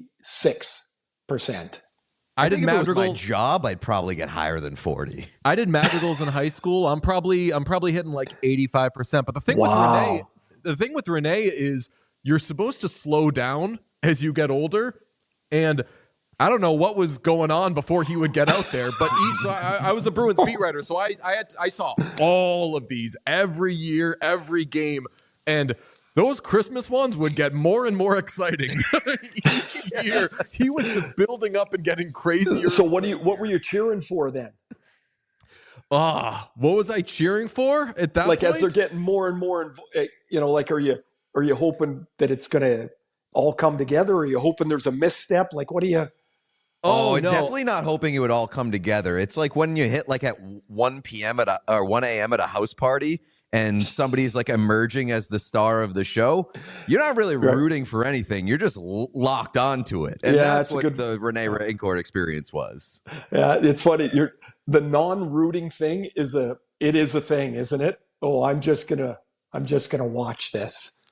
Yeah, because you know it's going to be something either way. Because if Renee went out there one day and was like, ladies and gentlemen, here goes the national anthem, and walked off, we'd be like, that's a story. We'd be like, he didn't do the crazy stuff. He wasn't pointing. What's going on? Well, I started in December of '84, and to my knowledge, I think I'm probably wrong, but I think he was doing it then. That sounds right. I mean, all my life, I'm 100, but all my life he was doing it. And I love Rene Rancourt, but it was funny. I remember in the 90s, the thing was like, Rene's getting up there. He's not going to be doing it forever. And then fast forward to 20 more years. 2015, and I've seen 5 straight years of like, this guy's never going to stop. He's exactly the same as he was however many years ago. He's never going away. And then he retires, and that's amazing. And it's like, okay, wonder what they're going to do now. And they go to God bless Todd Angeli, who is kind of a lot of that same following thing. the path. Well, you know what was that story is pretty crazy though. Like that there was nobody to sing, or however it happened, and all of a sudden they lugged him out of the loge. And they're like, the way he tells the story, like somebody handed him a jacket and he was like sang, and then he went back upstairs and started doing his thing again. Like it's there's however they pick the anthem singers. I will get back to this again. It should be on speed. Oh, I mean, I know people who sing anthems, and they do say like there is a set clock and you got to hit this thing and then you got to move on, or else like you get in trouble. And I'm like, I don't know if you've seen the Boston Bruins, but those people do not get in trouble because they get contracts. Yeah. Yeah. So that, yeah. There's been a few of those things in 25 years for sure. I'll tell you, you must have loved the Stars, the person who was doing the Canadian anthem for the Stars. No respect. She was flying. Yeah, she was like, 51st state move. Like, yeah. No, she's been doing that a long time. Selena is her name. And I mean, as far back as I can remember in that building. And she's out there to move it along. Yeah. Mm-hmm. For sure. And like she gets both anthems in there. I'm telling you, that's under 5 minutes. And that's with the changeover between. And I'm like, that's how you do it. That's you how give you off do it. Big drop the fucking puck energy. So I do want to ask you about the Stanley Cup final ceremony that we saw last year, and I assume we're probably going to see it again this year, where they bring the cup out in the pregame and they do the whole like, here it is, this is what you're playing for. And it was like 45 minutes last year. Where do you stand on that sort of element before the cup final? I don't know. We need to introduce the cup to people watching. I'm assuming they all know what it is. I do think it would be, I'm just thinking of this now. It would be pretty cool if the cup, when the teams come out, if the rink's dark and the cup is spotlighted and the teams come out and they do their thing. And then when they go to get to their benches, they have a historic figure, a prominent figure from each team, take a ceremonial face-off or a handshake in front of the cup or whatever, gone. 2 minutes. And I think it would look awesome. The building would go wild. And this is the cup. We're playing for it. These are, it could be Roberto Luongo, and I mean, the Oilers have 57 guys that it could be. And, Gretz will be there for, I assume doing some TV, or Mark Messier will be there, or, somebody like that, shake hands in front of the cup that's under the spotlight, and it's time to go. That would be my preference. So me too, but just like it's got to be a recent player who's still in the NHL and isn't on those teams anymore. So like Jonathan Huberdeau, Cody Ceci, and they're like, fuck me, and then they leave. See, now that's another way of looking at it. It could be that. Like, you could cull up a couple of guys that you'd send people scrambling to their hockey DB to go like, did he play for them? Like you could easily do that. That would be so good. Would be find great. someone who played like half a season, was picked up on waivers, and they're like, that guy was on the. Make it a real puck doku kind of thing. You know who they could do for the Panthers would be Witt. That would right. confuse everybody. Bring out Witt, like Mr. Oilers. Split Be like, jersey. remember he was on the Panthers. And then that's that. Actually, Witt could get a rousing ovation in Edmonton if he came out for the Panthers. Would you do it? You were the Oilers color guy. Would you take that face off? No. God, no. I don't. Every broadcaster probably says this, but I don't care who wins. I don't cheer for anybody. I go do my job and I love it. I think I'm the luckiest. It's the frickin' best, guys. But I don't care who wins. Because if they do win, my name doesn't go on the cup. Nobody gives me a ring. Like that. Yeah. You just do the game. And you try to do it with enthusiasm and energy. And but I'm not. I'm an alumni of 6 teams, a couple of them that don't exist anymore, and which is really something. So technically, I played for 4 teams, not 6. But I'm not going. Yeah, nobody needs to see me out there. Is ESPN training you in VR this offseason? Because they're really trying to make VR a thing. It is kind of interesting. I think there's where it is now and where it's going to go. I'm sure 2 completely different things. I've worn a VR headset once. My grandson got one, and I put it on at Christmas, and I was going down like a bobsled thing. And by the end of it, I had to like lift it up. I'm like, I'm going to puke here. I could not take that. I was so discombobulated. And of course, he's in there and he's doing like, whatever they're doing, their fighting thing and all that. He's punching stuff and he takes it up and he's got 8-year-old equilibrium. I'm like, man, I got to sit down here. So I don't think, no. So to answer your question, I don't think I'm a VR candidate. I think the only thing that would have made that moment more frustrating and exasperating for Jake Ottinger is if you were wearing a VR headset and like loudly talking about it, like, okay, see now I'm going to be Matthias Janmark, and it's really easy. I'm just going to do this. What an easy goal! You know what would have been awesome? Honestly, what would have made, if I'm wearing that and doing that, as ridiculous as that seems, if he would have just reached up and just like swatted it off my head. And now I'm standing out there like, I don't even know what the hell's going on. I don't think anybody would have blamed him in that moment. Oh, no, nor would I. I didn't say one word to him. Like, oh, really? No, not one word. That there are times like spare goalies are the best, right? They got lots of time. They're like usually pretty chatty. But that was not a time to say anything. So he just sat there. I just sat there, and that was it.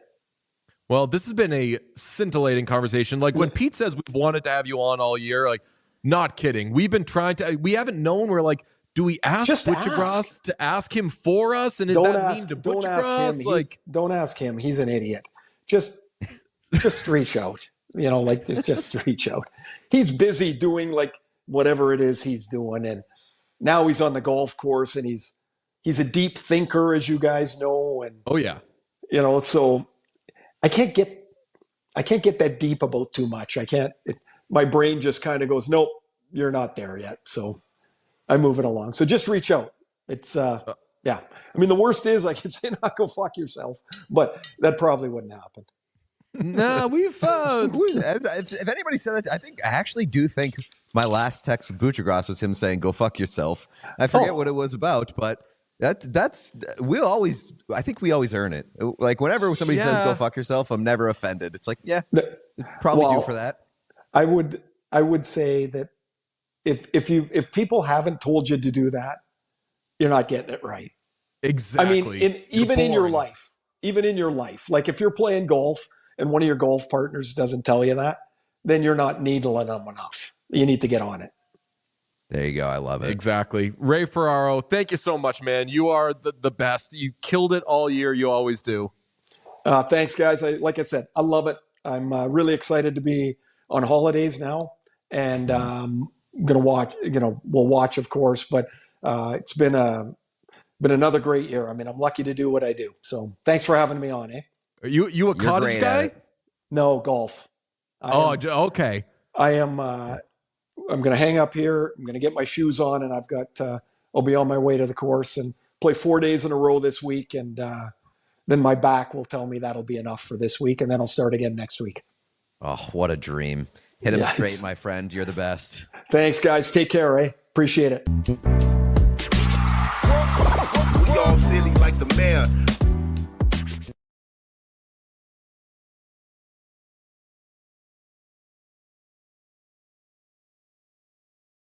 Man, you look at this team and it's not quite there, but it feels a little bit shades of like 98 and the dreaded ghost roster and, Rob Zamner and making it over Mark Messier and all that stuff, where maybe you overthink it a little bit. Four Nation rosters were revealed yesterday. We talked about it on the stream, but we want to get in the weeds and really hammer through 4 questions for this Four Nations tournament. And to do that, let's bring in our friend, famous Canadian, and senior writer for The Athletic. It's the great Sean McIndoe. Sean, how are you, man? Famous Canadian? I think so. Look at that. It's right. I got bad news for you guys. Your name? Who's this clean-shaven guy on the screen? What is this? Oh my God, that might be. Maybe that guy's famous. I like Stub McIndoe. I like the little stubble you got going on. This is giving up McIndoe right here. Is it your or am I working on a Four Nations beard for? That's what I was going to say. February, whenever the tournament is. February, I guess. February, famously, it's Wednesday, February 12th through Thursday, February 20th. You know this. Famously, yeah. So here's my question: why are we doing the rosters 2 months before? You think you should do it like the night before? Yes, absolutely. Live reveal. That's very Christmassy. We can open live reveal. Oh, I love live that. Reveal would be incredible. Just introducing the rosters as they enter the ice. You do it. What's my guy's name? Robert Downey Jr. style. Remember at the Comic-Con thing? You would know this before I would know this. He takes off his mask and everyone's like, Dr. Doom. It's Eric it's Eric Carlson. God damn it. This team's going to lose. Doing it like WWE style where each player has like an entrance would be unbelievable. Do you remember at the, when was it where there was like a winter classic and they announced the rosters for some tournament? I think it was the Olympics. Maybe it was the World Cup. It was the 2010 Winter Classic because the big part of it was like, and Tim Thomas is going to be on Team USA. And we were all like, why wouldn't he? But do you remember like they brought like there were players who had played in the game that like came back out. And I want to say it was James Van Mierijk. Maybe Phil Kessel. So this was the and Bruins they came down and it was like a wrestling entrance. Like they were like coming back down and there was like weird music playing and everything. I think we should do it like we used to do it in the Canada Cup days where instead of having like a list and then you just submit it, they would get like 30 guys to come to a training camp and then they would cut guys. Like Mike Keenan would knock on Steve Yzerman's door at 6 a.m. and be like, get out. You didn't make the team. I think that's what we need to bring back. And if that means that we cancel vacations for a bunch of guys for my own entertainment, I'm willing to make that sacrifice. Oh, the videos that would come out of guys having to cancel their Airbnbs, like that's become my new favorite NHL trend is when guys make the All-Star team and they're like, I can't go to Aruba. Fuck. But counter to your argument, like, why aren't we doing this later or closer to the tournament? I don't think I could put up with another week of projected rosters. Yeah, that is a fair point. I might be saying that on behalf of a certain country. I'm not going to say which one, but that maybe needs another 2 months to find a goaltender. That get a passport or something. Could be somebody. Maybe work some passports. Okay, so we want to do. We got to be able to. We have some kind of broad topics that we want to hit for the Four Nations rosters. And Sean, if you could throw up the Canada roster. Right now. One of them you just hit on, which is, as you look at the Canadian goaltenders, Jordan Binnington, Aiden Hill, and Sam Montembeault, is goaltending an actual problem for Canada. And part of that is also, who do you think ends up being the starter in the end? Yes, it is a problem. And I say this as a guy who, if you had asked me even in the summer, I would have said people are making too big a deal out of the goaltending gap because you get 20, 25, 30 games in the season, somebody will emerge. Some Canadian goalie, maybe a guy we're not even thinking of, will be fantastic. He'll be in the Vezina conversation, and then that's your starter. You only need one. It'll be fine. It'll work itself out. And we're 25 games into the season, and it has not worked itself out to the point where Sam Montembeau's on this team. That's not a good sign. Sam Montembeau's their best goalie this season, though. By the numbers. No, by the numbers, just by watching Canadians games. And granted, to be the best goalie of these three right now is you watch them and you say, well, that guy's not the problem. That is enough. Yep. And by the numbers, which his numbers should be way worse than, and I love this guy, friend of the show, his numbers should be so much worse than Aiden Hill's. Aiden Hill is playing on the Vegas Golden Knights. Right. The Vegas Golden Knights should have the puck the whole time. The Vegas Golden Knights have two awesome defensemen playing, like at least two awesome defensemen. So, here's the thing that I'm curious about. Because of the goaltending situation, do you think that Canada made other roster decisions to protect goaltending? Like, are there guys on Canada's roster that would not be in that uniform come Four Nations if they had a good goaltender? It does look like they went with more of an emphasis on defense than you would expect. And then a lot of us expected based on those million rosters that we were all projecting out there. There's not as much offensive talent here. And yeah, maybe that's a case of compensating for the goaltending. Now, the flip side of that is you look at it and you go, man, we don't have Patrick Waugh. We don't have Mark Tambroder. We don't even have Curtis Joseph. We're going to get scored on. We're going to give up a couple of goals a game. So we got to get 3 to win. Who's going to get the 3 for us? And that's where you start to get a little worried when you look at the Team Canada roster. The Team Canada roster, and this is something that we've seen over the decades from the groups that put these teams together, it looks like a team that is designed to protect a 2-1 lead or a 3-2 lead with 10 minutes left in the third period. That always seems to be like the prototype of Canadian hockey. Who's going to block the shot? Who's going to clear it out? Who's going to cross-check a guy in front of the net to clear it out? And that's great if you're winning 3-2 with 10 minutes left. What if you're down a goal? That's going to be the question with Canada. And obviously that's a balance that you're always trying to figure out. But man, you look at this team and it's not quite there, but it feels a little bit shades of like 98 and the dreaded ghost roster and, Rob Zamner and making it over Mark Messier and all that stuff, where maybe you overthink it a little bit. And obviously that 98 team ended up running into Dominic Hasek and couldn't score. And the 6 grinders in the bottom 6 didn't help when they needed that one goal. Now, thankfully, Dominic Hasek isn't in this tournament, at least prime 1998 Dominic Hasek. But Team USA's got 3 guys who are maybe pretty close, and that worries me. Is that we're going to wind up in a situation where Canada doesn't win the tournament, and we're looking back going, yeah, well, they couldn't score because they left all these offensive guys at home. One, Dominic Hasek is in this tournament. His name is Ukko-Pekka Luukkonen. You can find him on the Finland roster. Let's see if he starts. Maybe. 2, I'm an Oilers fan. We're an Oilers heavy show, so we have Oilers people who interact with us. And one of the cries that we were getting, I say cry as a matter of fact, not to insult anybody, but one of the cries that we were getting was, how did Evan Bouchard not make this team? And all 3 of us were like, the answer's pretty obvious. Feel like you can't have Evan Bouchard on this team, not because it's no shot at Evan Bouchard, but just his style of play. You can't have oopsie daisies on the back end when you have oopsie daisies in net. It's just, you're forced to do that. So you also to answer have Cale Pete's Makar. questions, you can have one of those guys, I think. So I think their roster construction defensively is like, I agree with that strategy, I guess. And it's also, I mean, you mentioned USA and like how they are benefiting from the goaltending, but they also have some decisions that they made on the back end, seemingly for the bottom 6. Like, you leave off Tage Thompson, you leave off Cole Caulfield.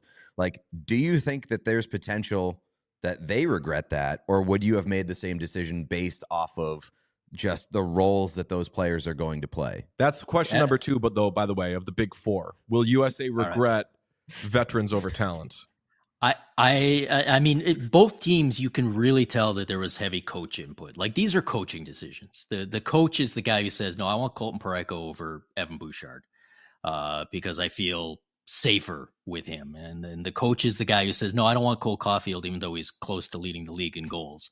I want somebody who's big and defensively reliable and all of that stuff. And yeah, I mean, could Team USA regret it? Absolutely. I mean, we're all kind of like, this tournament is sort of set up to get a USA Canada final, and fingers crossed that's what we get. Apologies to Sweden and Finland, but I mean, it's a North American tournament. This is the big game that they're looking for, and maybe we get that game, and maybe it's Canada Russia 87, and we get a 6-5 classic. But the chances are these two teams meet. It's going to be 2-1. And whichever team loses is going to get hammered for not having enough offense, for leaving those offensive guys at home. And whichever team wins the 2-1 game, even if the winning goal just bounces off a skate or something, we'll all cheer them and say, you guys found the perfect balance. You did it exactly right.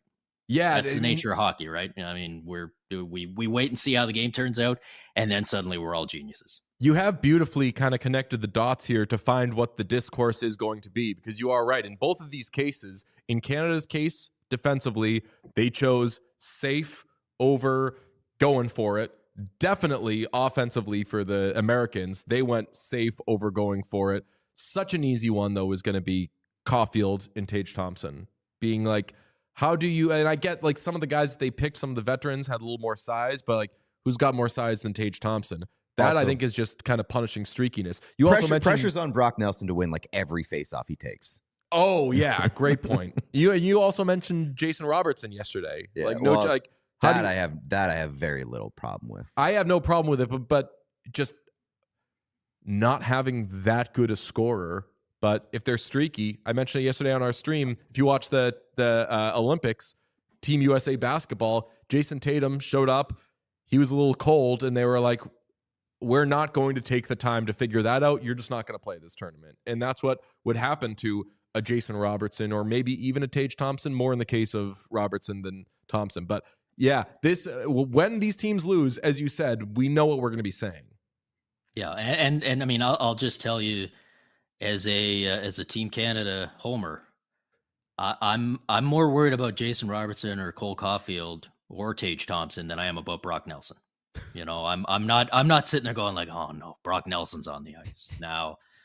Maybe I am when he helped shut down Connor McDavid. You know, there's everything we say about this has some serious, like, get it fed back to us in late February potential. But I mean, those are guys, and look, some of these guys also played themselves off the roster. You know, we all thought Evan Bouchard was going to make the Team Canada in the summer, because we figured he would take another step forward, and instead it feels like it's been a bit of a step back.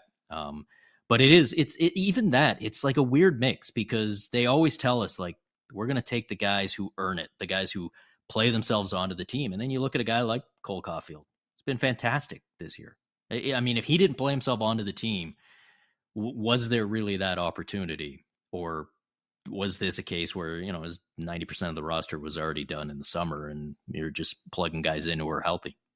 I'll tell you what, on McDavid, I'm not looking at USA. I'm not worried about USA taking Connor McDavid out of this tournament. If anybody takes Connor McDavid out of this tournament, I think it's Sweden.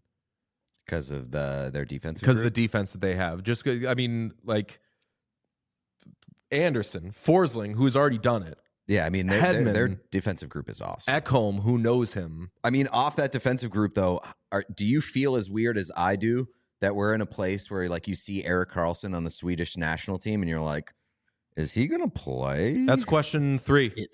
Yeah, and it's fascinating because, I mean, he was one of the guys that was named to the team originally, and I don't think at the time it was that controversial.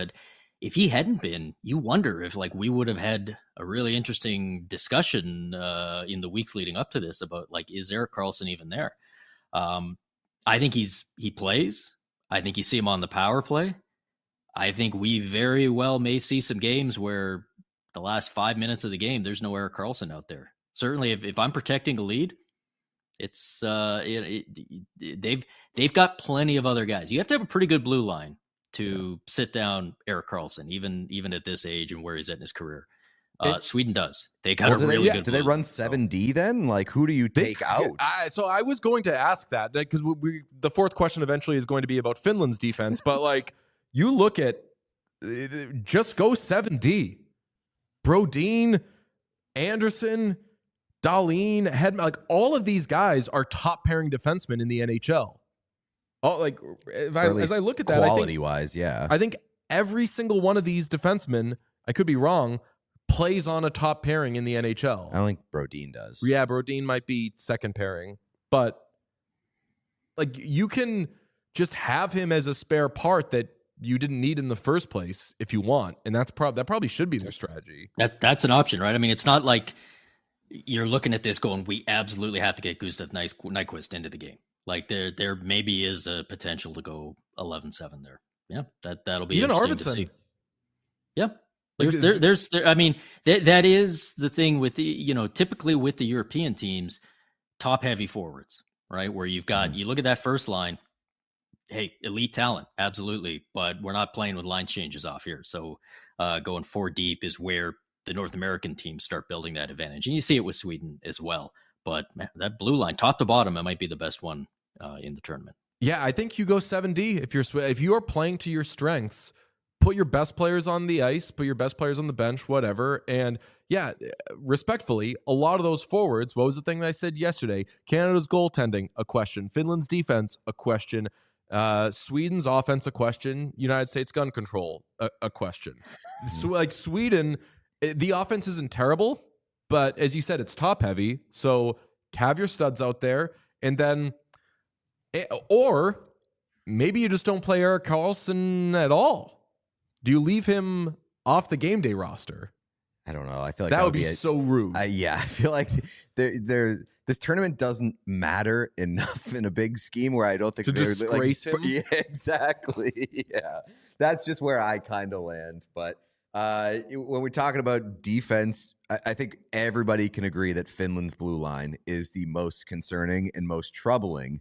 But does what they have in net come close to making up for it? Like, are you worried that Finland is going to stand no chance based off of who they have on their blue line?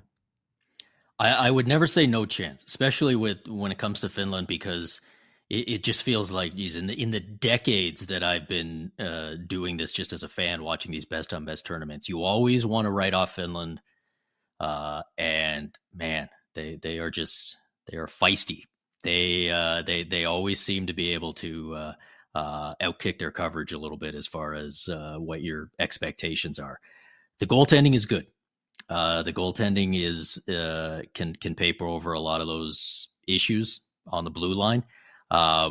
If everybody is playing their best hockey, there's an argument that, hey, you'd rather have an elite goalie and a so-so blue line than the flip side of that, which is kind of what Canada's facing.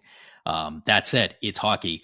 You never know what you're going to get with the goalie. I mean, pick whoever is the quote unquote worst goalie in this tournament. It's probably one of the Canadian guys. There's a good chance they have a 45 save shutout in them at some point. Why wouldn't they? It's hockey. You never know. And maybe that's a reason we should be less concerned about Canada. Maybe it's a reason to be even more concerned because, who knows what you're going to run into. But yeah, they will paper over a lot of those mistakes. I don't know if, again, top heavy up front. I don't know if there's enough skill there to outscore Team USA, Team Canada when push comes to shove without the goalie stealing it.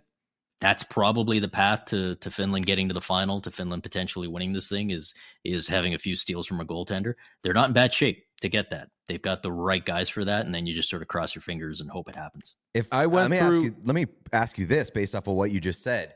If you could take, as a Canadian fan, take Finland's goaltenders, but you also have to trade your defenses, would you do it?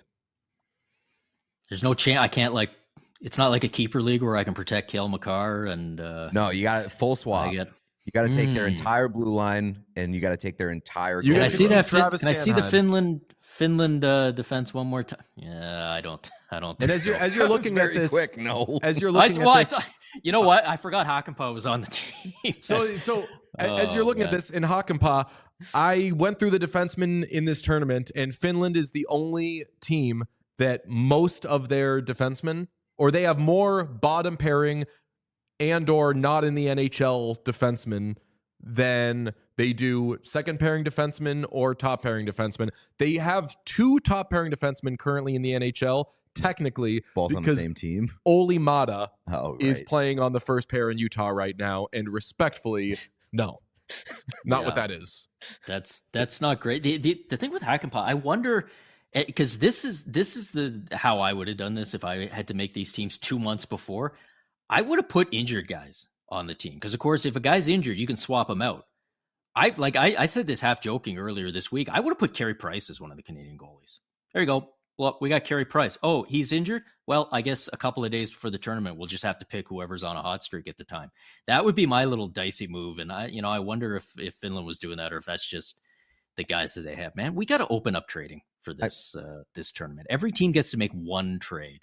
You're telling me, the Team Canada can't. Team Canada goes to Finland and says, all our forwards that didn't make this team, how many of those guys do you need before you'll give us a UC Saros? You know what they do? They should do a 5-card draw style thing where if you're unhappy with one of the spots on your roster, there is a pool of, let's say, X amount of players in the NHL who aren't on any of these teams right now. Okay. And all right. Spin a wheel. So if you say, all right, Canada, we don't want Jordan Binnington. We're sending him back. There is a pool of 52 goalies. What's that? Transfer portal. Yes, there's a pool of 52 goalies. You spin the wheel and it's like, okay, well, you just got Jonas Korpisalo. Have fun. Yeah, I mean, and you I'm thinking about it. I'm thinking the fact that it was 52, I was getting a little nervous because I had visions of Shesterkin or somebody like that. Shesterkin's in that pool. Also, but, yeah, 52 of them. Yeah, that's not to get problematic. Not to get problematic, but there is a solution based off of what you just suggested of picking an injured goalie.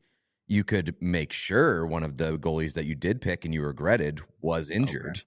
By the time the tournament started. Now I got to look and see who Brad Marchand's playing week before the tournament. If he's got to go in there. If they're playing Montreal, look out. We all silly like the mayor.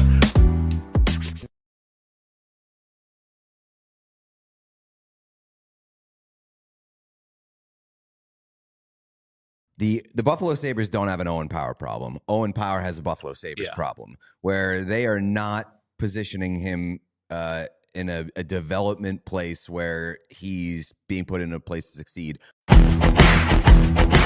Let's check in with producer and third voice on this show, Sean DePaz. Sean, how are you today? I'm struggling. There you go. There he is. He's trying to press the buttons to put himself on camera, but he can't see because if you're listening on audio, Sean is wearing a bag over his head. I want to die. The Sabres, as famously I said last week, I'm no longer talking about the Sabres.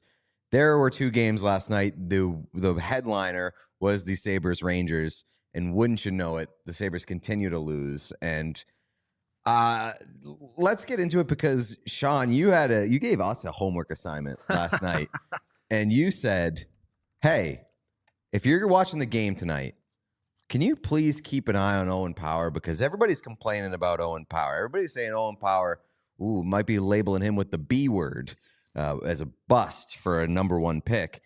You picked a really bad night to assign us the duty of watching Owen Power. Again, you said that last night, and I would argue that I picked the perfect night to have you watch Owen Power. I would agree with that because it didn't take... Well, it took 5 minutes for us to be like, are the Sabres going to get a shot on goal in this game? From the bat, it did not look good for the Sabres. But we're keeping an eye on Owen Power, and... at the very least, win or lose, we're going to come away with this from some information. First bit of real information we got was that on a penalty kill, which the Sabres did nothing for the first period, so of course they needed to be killing penalties because that was the only way that they could stop the Rangers from going up early.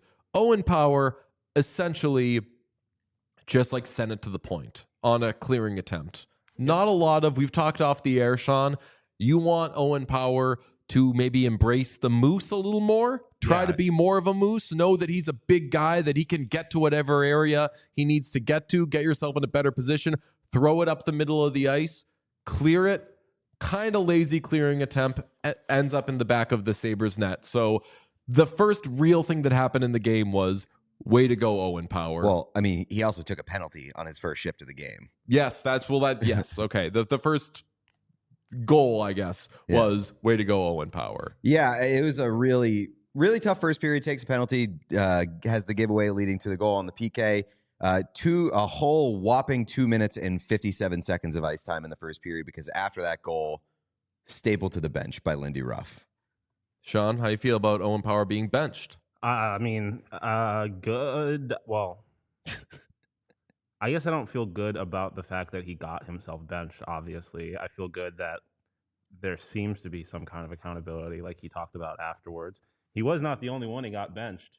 And JJ honestly, the Peterka. other guy that got benched is more of a concern to me. But yeah, I mean, Owen Power, I was very defensive of Owen Power. I got to take this off. I can't do this. I was very defensive of Owen Power because not a unique take at all, but I think being a young D-man is very difficult, and it takes a while to adjust. And I think, he's a very good offensive player, and I think at a certain point those things can balance each other out. But they didn't last night. He was very, very bad, and even the one goal, like the second goal they gave up, I guess, wasn't necessarily his fault, but it still went off his skates. Yes. And it was just like one of those things where it's just like, well, yeah, I mean, every time he can make a mistake, it seems like he does. If the question is how does he respond after getting benched in the first period, the answer is very poorly, because in the second period, he had one of the worst shifts that I've seen from a player this season. He completely whiffs on a very, very easy possession at center ice, nobody around him, just completely whiffs on it. Then later in that shift, has the puck at the point in the offensive zone, plenty of space to do anything he wants with it. Instead, goes into a mental freeze, can't decide what to do with it, just falls down, gives the puck away, goes the other way. And then a few minutes later, has a super lazy giveaway behind his own net that leads to an unbelievable scoring chance, and he gets bailed out by UPL. Then in the third period, he scores a goal. He scores a goal. Welcome to the Owen Power experience. Yeah. I mean, you mentioned that he's a very good offensive player. That has never been the knock on Owen Power. Always a very, very high offensive skill set, high offensive upside, to the point where he is tied this season for the most points amongst defensemen at 5-on-5. Tied with Cale Makar with 16 5-on-5 points. So the Owen Power experience is not all negative.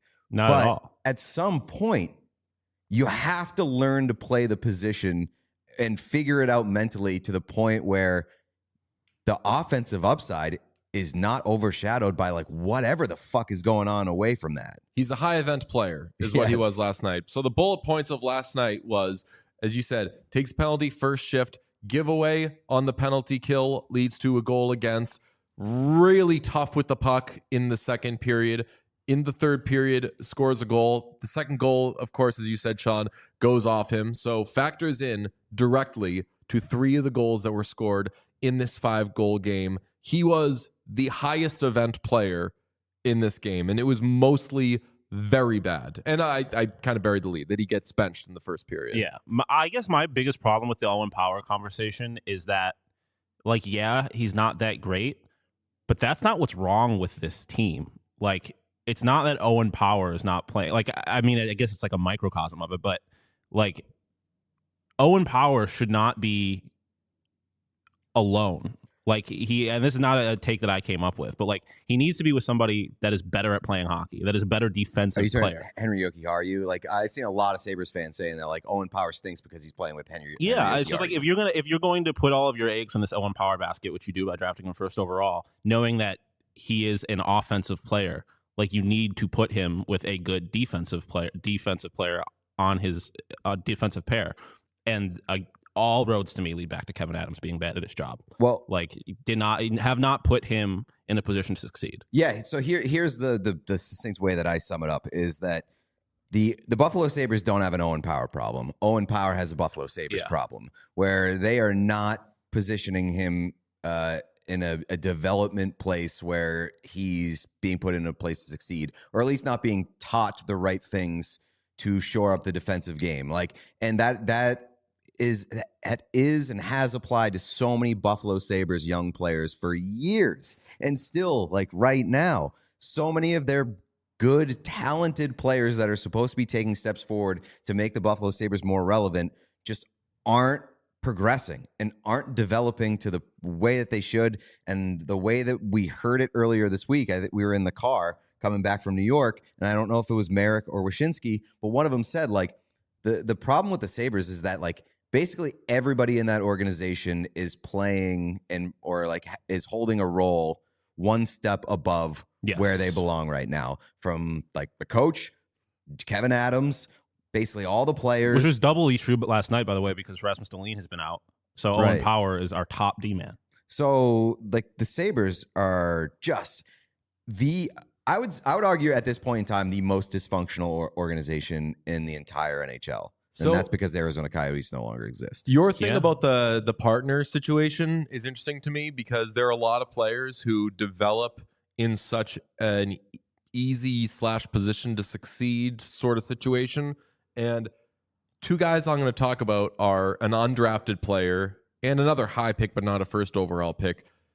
Torrey Krug with the Bruins came in and was like only offense. Like, cannot play defense. Do not expect this player to be able to play defense. He got a lot of run with Zdeno Chara.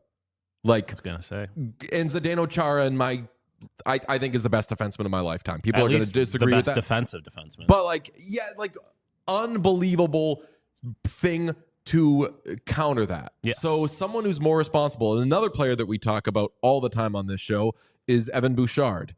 And I love Matthias Ekholm because he lets me love Evan Bouchard. Yeah, That pairing rocks, because I will always say that Matthias Ekholm is that team's number one defenseman, even if Evan Bouchard is the biggest contributor of the Oilers' blue liners. Yes. Yeah. I mean, like number one defenseman or most important defenseman to make the whole thing work. So, and now I'm going to say somebody who is not Zdeno Chara at all, but they had money in the offseason. Why didn't you sign Brett Pesce? Like, why didn't you get... Well, I mean, the answer to that may well be because they couldn't. Yeah, I mean, you listen to Kevin Adams talk, it doesn't appear that anybody wants to fucking play in Buffalo. The palm trees in New Jersey. I mean, the Devils stunk last year, man. Yeah. But everybody knew that those problems were fixable and that, like, they should be a good team. So you couldn't have... I say this with all love of my heart for this person. You couldn't have Brady Shade Brett Pesce.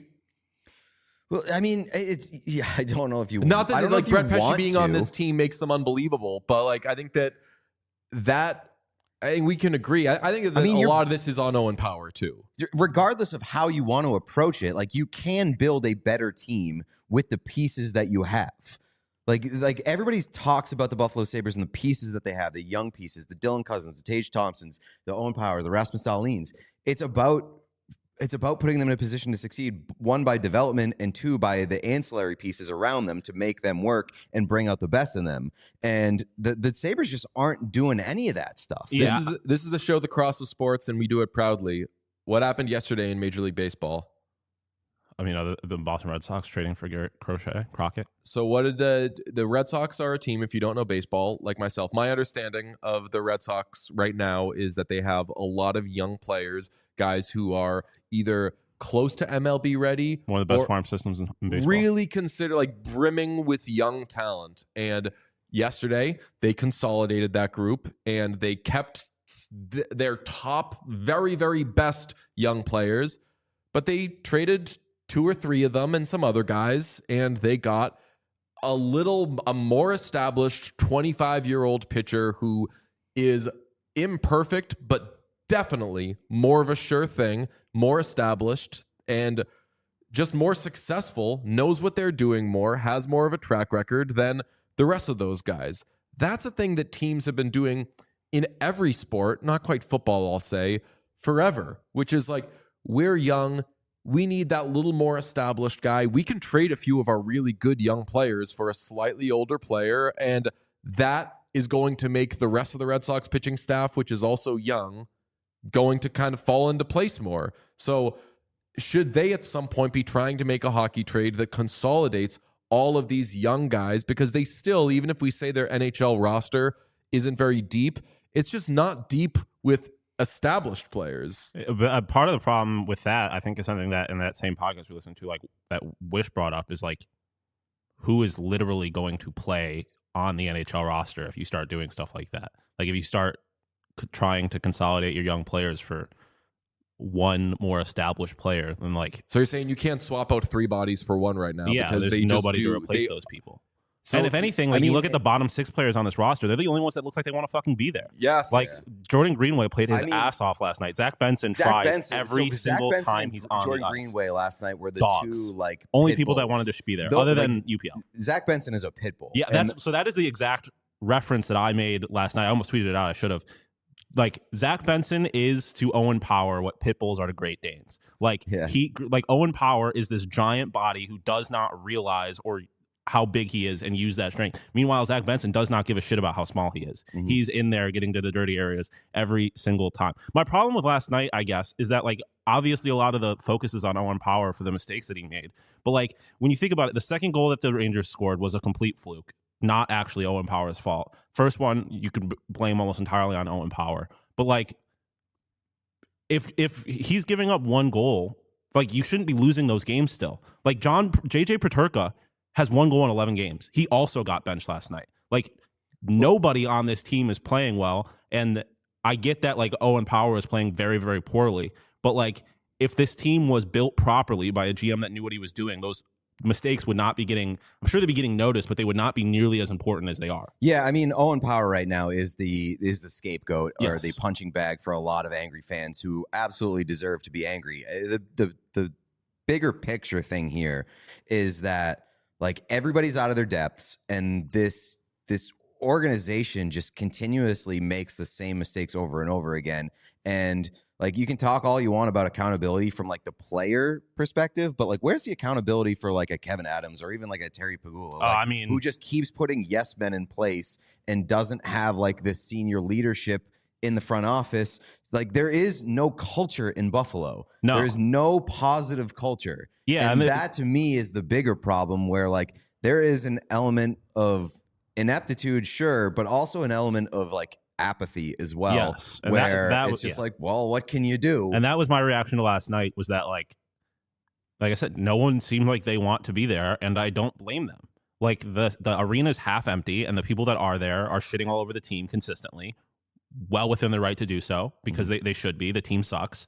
And it's like the owner doesn't seem like he gives a shit. Kevin Adams doesn't seem like he actually gives a shit. And if you're the players, like at a certain point, I'm you Rasmus can't Dahlin just and I play for rally the on Buffalo the fact Sabres. that like everyone fucking hates you, so let's play for each other. Like that's only going to get you so far. I don't blame them. Like it's not acceptable. They're professional athletes, but like I understand why it seems like they are all a little checked out. We all silly like the mayor.